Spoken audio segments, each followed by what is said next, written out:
നമസ്കാരം. ബി.ജെ.പി. ദേശീയ കൗൺസിൽ അംഗവും നടനുമായ ജി കൃഷ്ണകുമാറാണ് ഇന്നത്തെ നമ്മുടെ അതിഥി. സ്വാഗതം. സ്വാഗതം രേണുക. സുഖം. ഒരു നിയമസഭാ തെരഞ്ഞെടുപ്പിനു കൂടിയുള്ള ഒരുക്കങ്ങൾ നടന്നുകൊണ്ടിരിക്കുകയാണ്. മിഷൻ 2026 വലിയ പ്രതീക്ഷയാണ് മുന്നോട്ട് വെച്ചിട്ടുള്ളത് അമിത്ഷായിലൂടെ. എന്താണ് കേരളത്തിലെ സാഹചര്യം എന്ന് കരുതുന്നു?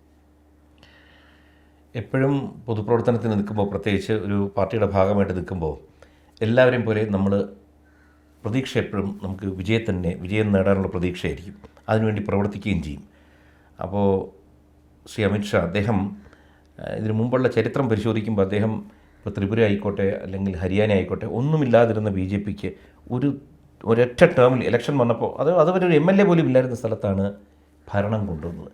അപ്പോൾ അങ്ങനത്തെ ചരിത്രമുള്ള സ്ഥിതിക്ക് ഇവിടെയും വന്നൊരു ടാർഗറ്റ് കൊടുത്തിരിക്കുകയാണ്. ഞാൻ ഇതാണ് ഉദ്ദേശിക്കുന്നത്, അല്ലെങ്കിൽ പാർട്ടി ഇതാണ് ഉദ്ദേശിക്കുന്നത്, അതിനുവേണ്ടിയുള്ള എല്ലാ സാഹചര്യങ്ങളും ഒരുക്കി തരികയാണ്. അപ്പോൾ സ്വാഭാവികമായിട്ടും അങ്ങനെ ഒരു ഇതിട്ടിരിക്കുമ്പോൾ പാർട്ടി പ്രവർത്തകർ അതിനോടൊപ്പം വർക്ക് ചെയ്ത് കഴിഞ്ഞാൽ ഒരു ലക്ഷ്യമില്ലാതെ നമുക്ക് പോകാൻ പറ്റില്ലല്ലോ. ലക്ഷ്യം തന്നിട്ടുണ്ട്, പ്രവർത്തിക്കാനുള്ള മാർഗ്ഗരേഖ തന്നിട്ടുണ്ട്, എല്ലാ സൗകര്യങ്ങളും തന്നിട്ടുണ്ട്. അപ്പോൾ അത് നടത്തി കൊടുക്കേണ്ടത് ഓരോ പ്രവർത്തകൻ്റെയും കടമയാണെന്ന് വിശ്വസിക്കുന്നു. അമിത്ഷാ മുന്നിൽ നിന്ന് നയിക്കുന്ന ഒരു നിയമസഭാ തെരഞ്ഞെടുപ്പായിരിക്കും ഇത് എന്നതാണ് മനസ്സിലാക്കുന്നത്. മറ്റ് പ്രഭാരിമാരെ ആരെയും വിജയിച്ചിട്ടില്ല. അപ്പോൾ അമിത്ഷാ തന്നെ അതിൻ്റെ ചുമതല ഏറ്റെടുക്കും എന്നതാണ് കരുതുന്നത്. അത് കൂടുതൽ പ്രതീക്ഷ നൽകുന്നുണ്ടോ? രാഷ്ട്രീയ കാര്യങ്ങൾ വലുതായിട്ട് പറയാൻ ഒരു നേതാവല്ല പാർട്ടിക്കകത്ത്. സ്ഥാനമാനങ്ങളൊന്നും ഇപ്പോൾ നാഷണൽ കൗൺസിൽ മെമ്പറാണെങ്കിലും ഇവിടുത്തെ ചുമതലകൾ എനിക്ക് തന്നിട്ടില്ല. പക്ഷേ നമുക്കിവിടെ ഒരു പ്രഭാരിയുണ്ട്, ശ്രീ പ്രകാശ് ജാവ്ദേക്കർ. എല്ലാ സ്ഥാനത്തും ആൾക്കാരുണ്ട്. പക്ഷേ ഇതൊക്കെയാണെങ്കിലും പാർട്ടിയുടെ നേതാക്കൾ എന്ന് പറഞ്ഞവർ ആണ് പാർട്ടിയെ നയിക്കേണ്ടവർ. അപ്പോൾ അതിനകത്ത് ബി.ജെ.പിക്കകത്ത് നേതാക്കൾക്ക് ക്ഷാമമില്ല. പ്രത്യേകിച്ച് ജനക്കൂട്ടത്തെ ഏറ്റവും കൂടുതൽ സ്വാധീനിക്കാനും കഴിയുന്ന ശ്രീ നരേന്ദ്രമോദി ആവട്ടെ, ശ്രീ അമിത്ഷാജി ആവട്ടെ, സ്വാഭാവികമായിട്ടും അദ്ദേഹം പ്രസിഡൻ്റായിരുന്ന കാലത്താണ്, നാഷണൽ പ്രസിഡൻ്റായിരുന്ന കാലത്താണ് ബി.ജെ.പിക്ക് ഏറ്റവും കൂടുതൽ വളർച്ച ഉണ്ടായത്. അപ്പോൾ അദ്ദേഹം കൂടി ഒരു അഡീഷണൽ ചുമതലയെടുത്ത്, പ്രത്യേകിച്ച് ദക്ഷിണേന്ത്യൻ സംസ്ഥാനങ്ങളിൽ ആണല്ലോ ബി.ജെ.പി കുറച്ച് വീക്കായി നിൽക്കുന്നത്, അവിടെ ഉയർത്തിക്കൊണ്ടുവരാൻ അദ്ദേഹം മുന്നിൽ നിന്ന് നയിച്ചാൽ അതിന് ഗുണമുണ്ടാകുമെന്ന് പാർട്ടിയും വിശ്വസിക്കുന്നു, അദ്ദേഹവും വിശ്വസിക്കുന്നു. കേരളത്തിൽ ബി.ജെ.പിക്ക് ഒരു മേയറായി, കേരളത്തിൽ ബി.ജെ.പി. മുഖ്യമന്ത്രി എന്നതാണ് ഒരു മുദ്രാവാക്യം അല്ലെങ്കിൽ ഒരു ലക്ഷ്യം മുന്നോട്ട് വച്ചിരിക്കുന്നത്. അത് എത്രമാത്രം സാധ്യമാണ്? ജി കൃഷ്ണകുമാർ എന്ന ബി.ജെ.പി. നേതാവ് ആ പ്രതീക്ഷ എങ്ങനെയാണ് നോക്കുക? നമ്മൾ ഇന്ത്യയുടെ നോർത്ത് ഈസ്റ്റ് എന്ന് പറയുന്ന സ്ഥലങ്ങളിൽ 7 സംസ്ഥാനങ്ങളുണ്ട്. 7 സിസ്റ്റേഴ്സ് എന്ന് പറയുന്ന ആസാം ഉൾപ്പെടെ. ഇവിടെ ഒരു എം.എൽ.എ. പോലും ഇല്ലാത്ത കാലമുണ്ടായിരുന്നു. ആ 7 സ്ഥലത്തും ഇന്ന് ബി.ജെ.പി. ഭരിക്കുക. അവിടുത്തെ ഡെമോഗ്രഫി എടുത്ത് നോക്കിക്കഴിഞ്ഞാൽ പൊതുവേ പറയും ബി.ജെ.പി. ഒരു വർഗീയ പാർട്ടിയാണ്, ഹിന്ദുക്കൾക്ക് വേണ്ടി മാത്രം നിൽക്കുന്ന. അവിടെ ഏകദേശം 80% ക്രിസ്ത്യൻ വിശ്വാസികളുള്ള സ്ഥലമാണ്. ആസാമിനെ മാറ്റി നിർത്താം, ബാക്കി എല്ലായിടത്തും മിസോറം, മണിപ്പൂർ, നാഗാലാൻഡ് എല്ലാവരും അവിടെ ബി.ജെ.പി. ഭരിക്കുന്നത്. അവിടെ എൻ.ഡി.എക്ക് വരെ നെഡ എന്ന് പറഞ്ഞൊരിതുണ്ടാക്കി, നോർത്ത് ഈസ്റ്റേൺ ഡെവലപ്മെൻറ്റ് അതോറിറ്റി. എന്നിട്ട് അവിടെ ഭരണം കൊണ്ടുവരാൻ മുന്നിൽ നിന്ന് പ്രവർത്തിച്ച, അല്ലെങ്കിൽ അതിന് വേണ്ടി സ്ട്രാറ്റജി തയ്യാറാക്കിയത് ശ്രീ അമിത്ഷാ ആണെങ്കിൽ അദ്ദേഹത്തിന് എന്തുകൊണ്ട് കേരളത്തിലൊരു മുഖ്യമന്ത്രി കൊണ്ടുവന്നു? കാരണം എല്ലാം സാധ്യമാകുന്ന കാര്യങ്ങൾ. ഇപ്പോൾ UDFും LDFിനും എടുക്കുക. UDF എന്ന് പറയുമ്പോൾ കോൺഗ്രസ് ആണ് എൻ്റെ മെയിൻ കക്ഷി. പക്ഷേ കോൺഗ്രസിന് എത്ര ശതമാനം അതിനകത്ത് വോട്ടുണ്ട്? മറ്റ് ഘടകകക്ഷികൾ കൊണ്ടുവന്ന് എടുത്ത് നോക്കുക. അങ്ങനെ നോക്കിക്കഴിഞ്ഞാൽ ബി.ജെ.പിയുടെ അടുത്ത വരുന്നത് കോൺഗ്രസിൻ്റെ CPMൻ്റെ വോട്ടുകൾ ഈ ഘടകകക്ഷികളുടെ കൂടി ചേർത്തിട്ടാണ്. അതുകൊണ്ട് നാളെ NDAയുടെ ഭാഗത്തോട്ട് ഏതൊക്കെ ഘടകകക്ഷികൾ വരും എന്ന സാഹചര്യങ്ങൾ മാറിക്കൊണ്ടിരിക്കും. ബി.ജെ.പി. ശക്തി ആർജിച്ച് ഇപ്പോൾ ഭാരതത്തിൽ തന്നെ 10-17 സംസ്ഥാനങ്ങളിലും കേന്ദ്രവും ഭരിക്കുന്നു. ഒപ്പം ഇവിടെ തിരുവനന്തപുരം മേയറെ സൃഷ്ടിച്ചു. അതായത് തിരുവനന്തപുരത്തിൻ്റെ ഭരണം കിട്ടി കോർപ്പറേഷൻ്റെ. ഏത് പാർട്ടികളും ആലോചിക്കും നാളെ ഒരു സംഭവത്തോട്ട് വരുമ്പോൾ ഇന്ന് UDFിൽ LDFിൽ നിൽക്കുന്ന അസംതൃപ്തരായ പലരും NDAയിലേക്ക് വരില്ലെന്ന് എന്താ ഉറപ്പ്? അതുകൊണ്ട് എപ്പോഴും നമ്മളൊരു സ്വപ്നം കണ്ട് പ്രതീക്ഷയുമായിട്ട് മുന്നോട്ട് പോയാൽ ഇതൊക്കെ മറിയാൻ അല്പസമയം മതി. ഒന്ന് ചോദിച്ചോട്ടെ, രേണുക പ്രതീക്ഷിച്ചിരുന്നു തിരുവനന്തപുരത്ത് ബി.ജെ.പി. ജയിച്ചൊരു മേയർ ഇത്തവണ വരുന്നു? തുറന്നു പറയണം. അല്ല, കഴിഞ്ഞ തവണ പ്രതിപക്ഷത്തായിരുന്നല്ലോ. അപ്പോൾ അത് ഒരു എന്നാലും 15 സീറ്റും കൂടി കൂടുതൽ വാങ്ങി ഭരണത്തിൽ വരുന്നു വിചാരിച്ചില്ലല്ലോ, മേയർ വരുന്നു വിചാരിച്ചില്ലല്ലോ. കഴിഞ്ഞ തവണ പ്രതിപക്ഷത്തിരിക്കുന്ന ഒരു പാർട്ടി ഭരണത്തിലേക്ക് വരുന്നത് അത്ര അസാധ്യമായ കാര്യമല്ലല്ലോ. എനിക്ക് സന്തോഷം അങ്ങനെ ചിന്തിച്ചെങ്കിൽ. കാരണം ഇതുപോലെ ധാരാളം പേർ ചിന്തിച്ചത് കൊണ്ടാണ് നമ്മൾ ഭരണത്തിൽ വന്നത്. ഇതുപോലെ തന്നെ ഇപ്പോൾ ഒന്ന് മാറി ചിന്തിച്ചു തുടങ്ങി. എന്തുകൊണ്ട് ബി.ജെ.പി. കൊടുത്തുകൂടാ? കാരണം നരേന്ദ്രമോദിയെ എതിർത്തവർ പോലും ഇന്ന് പറയുന്നു. ഉദാഹരണം, ഈ അടുത്ത കാലത്ത് ഇടത് സഹയാത്രികരായിരുന്ന ശ്രീ റെജി ലൂക്കോസ് ഒറ്റ രാത്രി കൊണ്ട് മാറി ഇവിടെ വന്നിട്ട് അദ്ദേഹം തന്നെ പറയുന്നു 20 സീറ്റ് ബി.ജെ.പി. കിട്ടുന്ന അദ്ദേഹമേ പറയുന്നു ഒരു ദിവസം കൊണ്ട്. 2 കാരണങ്ങൾ. ഒന്ന്, ഇടതിൻ്റെ കൂടെ ഇടത് പ്രത്യയശാസ്ത്രവുമായിട്ട് 35 കൊല്ലത്തോളം യാത്ര ചെയ്ത മനുഷ്യനാണെന്നാണ് എൻ്റെ അറിവ്. അതിന് പുറമെ ക്രിസ്ത്യൻ വിശ്വാസിയാണ്. 2 കാരണങ്ങളാൽ ബി.ജെ.പി. എന്തുകൊണ്ട് എതിർക്കാവുന്ന ഒരു മനുഷ്യൻ കണ്ടെത്തുന്നു. ഏറ്റവും എതിർത്തിട്ടുള്ള മനുഷ്യനാണ്. ആ മനുഷ്യൻ പോലും തിരുത്തുന്നു. അതൊരു മാറ്റത്തിൻ്റെ അതിശക്തമായ തെളിവാണത്. അതുകൊണ്ട് ഇനി എന്തും സംഭവിക്കാം, അതിനധികം ദൂരം പോകണ്ട. ഈ ഇലക്ഷനിൽ തന്നെ BJP ഒരു വൻ മുന്നേറ്റം നടത്തുന്നു എന്ന് പ്രതീക്ഷിക്കുക. ഒരു തൂക്ക് മന്ത്രിസഭ ഉണ്ടാവുമെന്ന് കരുതുക. അതിപ്പോൾ ഒരു ഹൈപ്പോത്തറ്റിക്കൽ സിറ്റുവേഷൻ ആണെന്ന് പറയാം. ഞാൻ പറയുന്നത് ഹൈപ്പോത്തറ്റിക്കൽ ആയിക്കോട്ടെ, അങ്ങനെ നമ്മൾ വിശ്വസിച്ച് പ്രവർത്തിക്കുമ്പോഴാണ് മാറ്റങ്ങൾ വരുന്നത്. അപ്പോൾ അതുകൊണ്ട് ഇങ്ങനെ സംഭവിച്ചിരിക്കും. ഇപ്പോൾ തിരുവനന്തപുരത്ത് ഒരു മേയർ, പണ്ട് ഞങ്ങളെല്ലാം സംസാരിക്കുമ്പോൾ വേദികളിൽ പറയും, പ്രധാനമന്ത്രി ഇവിടെ വരുമ്പോൾ BJP ഒരു മേയർ പോയി സ്വീകരിക്കുന്നു. ഇന്ന് ബഹുമാന്യനായ ശ്രീ VV രാജേഷ് മേയറായിരിക്കുന്നു, അദ്ദേഹം പോയി സ്വീകരിക്കാൻ തയ്യാറായി നിൽക്കുക. വിശ്വാസം, ആ വിശ്വാസത്തിൽ ഉറപ്പിച്ച് വിശ്വസിച്ചു, അതിന് പുറമെ നമ്മൾ പ്രവർത്തിക്കുകയും ചെയ്തപ്പോൾ പ്രകൃതി ഇട്ട് തരുന്ന സംഭവം. ഞാൻ വിശ്വസിക്കുന്നത് ഭരണത്തിൽ വരും. 30 മുതൽ 40% വോട്ട് എന്നൊക്കെയുള്ള ലക്ഷ്യങ്ങളുണ്ട്. പക്ഷേ നമുക്ക് കഴിഞ്ഞ ലോക്സഭാ തെരഞ്ഞെടുപ്പിൽ നിന്ന് നോക്കിയാൽ ഇപ്പോൾ വോട്ട് ശതമാനം കുറഞ്ഞിരിക്കുന്നു എന്നൊരു സാഹചര്യമാണ്. 20-ൽ നിന്ന് ഏതാണ്ട് 14.7% കുറഞ്ഞിരിക്കുന്ന സാഹചര്യമാണ്. അപ്പോൾ നിയമസഭാ തെരഞ്ഞെടുപ്പിൽ ഈ വലിയ ലക്ഷ്യം അത് എത്രമാത്രം സാധ്യമാകും? ഏറ്റക്കുറച്ചിലുകൾ എല്ലാ പാർട്ടികളിലും വന്നിട്ടുണ്ട്. കാരണം ഭരണത്തിൽ വന്ന പാർട്ടി അടുത്ത തവണ ഭരണവിരുദ്ധ തരംഗത്തിൽ അടിച്ചു പോകുന്നു. അപ്പോൾ ഈ വോട്ടിംഗ് 48-ൽ നിന്ന് 37-ലോട്ട് വരുന്നു. ഇതെല്ലാം നമ്മൾ കണ്ടു കഴിഞ്ഞതാണ്. BJP വളരുന്നൊരു പാർട്ടിയാണ്, വളർന്നു കഴിഞ്ഞൊരു പാർട്ടിയല്ല. വളർന്നുകൊണ്ടിരിക്കുന്ന ഒരു പാർട്ടിക്ക് സ്വാഭാവികമായിട്ടും ഞാനെപ്പോഴും ECG പോലെ ഇതിനെ കാണുന്നത്, കയറിയും ഇറങ്ങിയും നിൽക്കണം. ഒരുപോലെ നിന്ന് കഴിഞ്ഞാൽ തീർന്നു. അതാണ് സംഭവിക്കുന്നത്. ഇത് താഴോട്ടും മുകളിലോട്ടും പോകുന്നുണ്ട്. അപ്പോൾ എന്ത് വെച്ചാൽ വെള്ളം കെട്ടിക്കിടക്കരുത്. പുറകോട്ടാണെങ്കിലും കുഴപ്പമില്ല. പുറകോട്ട് പോകുന്നതെന്ന് വെച്ചാൽ 2 അടി പുറകോട്ട് എടുത്താൽ കുതിക്കാൻ വേണ്ടിയിട്ടാണ്. ആ കുതിപ്പിൻ്റെ തുടക്കമാണ് ഇപ്പോൾ ഈ കാണുന്നത്. ഇത്തവണ നമ്മൾ ലോക്സഭാ തെരഞ്ഞെടുപ്പും അസംബ്ലി തെരഞ്ഞെടുപ്പും ലോക്കൽ ബോഡിയും 3 വ്യത്യസ്തമായിട്ട് തന്നെ കണ്ടേ പറ്റൂ. അതിപ്പോൾ വോട്ട് പറഞ്ഞുകൊണ്ട് ന്യായീകരിക്കാൻ പറയുന്നില്ല. വോട്ട് കൂടിയവരെ അഭിനന്ദിക്കുന്നത് പോട്ടെ, അതിന് പറയാൻ ബുദ്ധിമുട്ടില്ല. പക്ഷേ ഇപ്പോൾ തന്നെ എത്രയോ വാർഡുകൾ വെട്ടിക്കേറി നശിപ്പിച്ചു. ഇപ്പോൾ തിരുവനന്തപുരത്ത് PTP എന്നവർ ഏതൊരു അർദ്ധരാത്രി BJP സ്ഥാനാർത്ഥി ഇന്നലെ ജയിക്കുന്ന സ്ഥലമായിരുന്നു, ആ വാർഡ് ഇല്ലാതാക്കി. ഇതുപോലെ പല വാർഡുകൾ മാറ്റി, പല വാർഡുകളെ വെട്ടി 3 ഇതെല്ലാം ചെയ്തിട്ടാണ് നമ്മൾ ജയിച്ച് കയറുന്നത്. ഇതൊക്കെ കറക്റ്റായിട്ടുണ്ടായിരുന്നെങ്കിൽ ഇത്രയും വോട്ട് കുറയില്ലെന്നാണ് എൻ്റെ വിശ്വാസം. പിന്നെ പാർട്ടിയേക്കാൾ വ്യക്തി താല്പര്യം വെച്ച് വോട്ട് ചെയ്യുന്നൊരു സംഭവമാണ് ലോക്കൽ ബോഡി ഇലക്ഷനിൽ നമ്മൾ കാണുന്നത്. പലയിടത്തും വ്യക്തികൾക്ക് പ്രാധാന്യം വരും. അതുകൊണ്ട് ലോക്കൽ ബോഡി ഇലക്ഷനിൽ അത്യാവശ്യം നല്ലൊരു പെർഫോമൻസ് തന്നെയാണ്. വോട്ടിംഗ് ശതമാനം കുറഞ്ഞെങ്കിൽ പോലും നല്ലൊരു ഇത് ഉണ്ടാക്കി. 2, ഇതെൻ്റെ വ്യക്തിപരമായ ഇതാണ്, ഈ ശബരിമല വിഷയത്തിൻ്റെ ഇത്രയും വർക്ക് ചെയ്തത് BJP ആണെങ്കിലും അതിൻ്റെ ഗുണം കിട്ടിയത് കോൺഗ്രസ്സിനായിരുന്നു ഈ ലോക്കൽ ബോഡി ഇലക്ഷനിൽ. ഇത് മാറി വരാനും അധിക ദൂരം വേണ്ട. കാരണം വെച്ച് കഴിഞ്ഞാൽ ഇതിൻ്റെ അന്വേഷണം, SIT അന്വേഷണം കുറച്ചുകൂടി താഴത്തിലോട്ട് പോകുമ്പോഴത്തേക്ക് ഇപ്പോൾ തന്നെ പല ഫോട്ടോകളും വരുന്നുണ്ട്. കോൺഗ്രസിൻ്റെ ഉന്നത നേതാവായ ശ്രീമതി സോണിയാഗാന്ധിയോടൊപ്പം ഈ പോറ്റിയും മറ്റു ആൾക്കാരും ഇവിടുത്തെ പല നേതാക്കളും നിൽക്കുന്നതൊക്കെ. ഇപ്പോൾ ഈ അന്വേഷണം തുടങ്ങി ഇപ്പോൾ ഒരു പാർട്ടിയുടെ സൈഡിലാണ് ദോഷം വന്നിരിക്കുന്നത്. അത് BJP നടത്തുന്ന അന്വേഷണമല്ല, കോടതി മുഖാന്തരം SIT നടത്തുന്നതാണ്. അതുകൊണ്ട് വളരെ വലിയ മാറ്റങ്ങൾ അടുത്ത ഇലക്ഷന് മുൻപായിട്ട് വരും. ഇരു മുന്നണികൾക്കും ദോഷം വരും. UDFനും LDFനും ഗുണഭോക്താവ് BJP ആയിരിക്കും. അടുത്ത ദിവസം ഇനി നരേന്ദ്രമോദി 23 പ്രതീക്ഷിക്കുന്ന ദിവസം പ്രധാനമന്ത്രി വരുന്നു, വികസന രേഖ അവതരിപ്പിക്കും എന്നാണ് പ്രതീക്ഷിക്കുന്നത്. അത് ഒരു നിയമസഭാ തെരഞ്ഞെടുപ്പ് പ്രചരണത്തിൻ്റെ തുടക്കം കുറിക്കുന്ന വരവ് കൂടിയായിരിക്കും അല്ലേ? അത് എത്രമാത്രം നിർണായകമാകും എന്ന് കരുതുന്നു? തീർച്ചയായിട്ടും നിർണായകമാവും. കാരണം വെച്ച് കഴിഞ്ഞാൽ ജനങ്ങൾ എപ്പോഴും ആഗ്രഹിക്കുന്നത് വെച്ച് കഴിഞ്ഞാൽ അവർ ജീവിച്ചിരിക്കുമ്പോൾ അവരുടെ ജീവിതം വലിയ കാര്യങ്ങളല്ല ജനം ചോദിക്കുന്നത്. അവരുടെ ജീവിതം ഒന്ന് മെച്ചപ്പെടുത്തി കൊടുത്താൽ മതി, താഴോട്ട് ദുരിതത്തിലോട്ടാക്കരുത്. നമ്മൾ സത്യസന്ധമായ ഏത് പാർട്ടിക്കാരാണെങ്കിലും എല്ലാവരും ചിന്തിച്ചു തുടങ്ങിയെന്ന് വെച്ച് കഴിഞ്ഞാൽ ഇന്ന് മേൽത്തട്ടിൽ നോക്കുക, ഒരു അഴിമതി ആരോപണമില്ല. പണ്ടൊരു കാലത്ത് അഴിമതി കഥകളായിരുന്നു. ഈ അഴിമതി എന്ന് വെച്ചാൽ എന്താണ്? ഞാനും നിങ്ങളും കൊടുക്കുന്ന ഓരോ സാധനം വാങ്ങിക്കുമ്പോഴും കൊടുക്കുന്ന ടാക്സ് ഇനത്തിലുള്ള പണം സർക്കാരിൽ പോയാൽ അത് തിരിച്ച് ജനങ്ങളുടെ വെൽഫെയറിനായിട്ട് തിരിച്ചിങ്ങോട്ട് നമുക്ക് പദ്ധതികളായിട്ട് വരണം. പണ്ട് പദ്ധതികൾ അനൗൺസ് ചെയ്തിട്ട് ഈ പദ്ധതിയുടെ പേരും പറഞ്ഞ് പണം മുഴുവൻ രാഷ്ട്രീയ നേതാക്കൾ അടിച്ചുകൊണ്ട് പോകുന്നൊരു കാലമുണ്ടായിരുന്നു. അവിടെ നിന്ന് മാറിയിട്ട് ഇന്ന് അത്തരം കഥകൾ കേൾക്കാതായി. നമുക്ക് ഓരോ മേഖല എടുക്കുക. ഇപ്പോൾ കേരളത്തിലെ റോഡ് എന്ന് പറഞ്ഞൊരു സംഭവം, നമുക്കൊരു നാഷണൽ ഹൈവേന്ന് പേരേ ഉള്ളൂ. ഹൈവേ എന്ന് വെച്ചാൽ ഹൈ സ്പീഡിൽ പോകാനുള്ള വേ, അങ്ങനെ ഒരു വഴിയില്ല.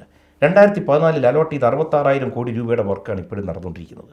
ട്രെയിൻ മേഖല, റെയിൽവേ മേഖല എടുത്ത് നോക്കൂ. എന്നെങ്കിലും റെയിൽവേ സ്റ്റേഷനിൽ ആൾക്കാരിന്ന് ഫോട്ടോയോ വീഡിയോ സെൽഫി എടുക്കുന്ന കാണാറുണ്ട്. ട്രെയിൻ വരുമ്പോൾ, ഇന്ന് വന്ദേ ഭാരത് വരുമ്പോൾ അതിനകത്തു നിന്നും പുറത്തു നിന്നും ഫോട്ടോ എടുക്കുക. അങ്ങനെ ജീവിതത്തിൻ്റെ എല്ലാ മേഖലകളിലും.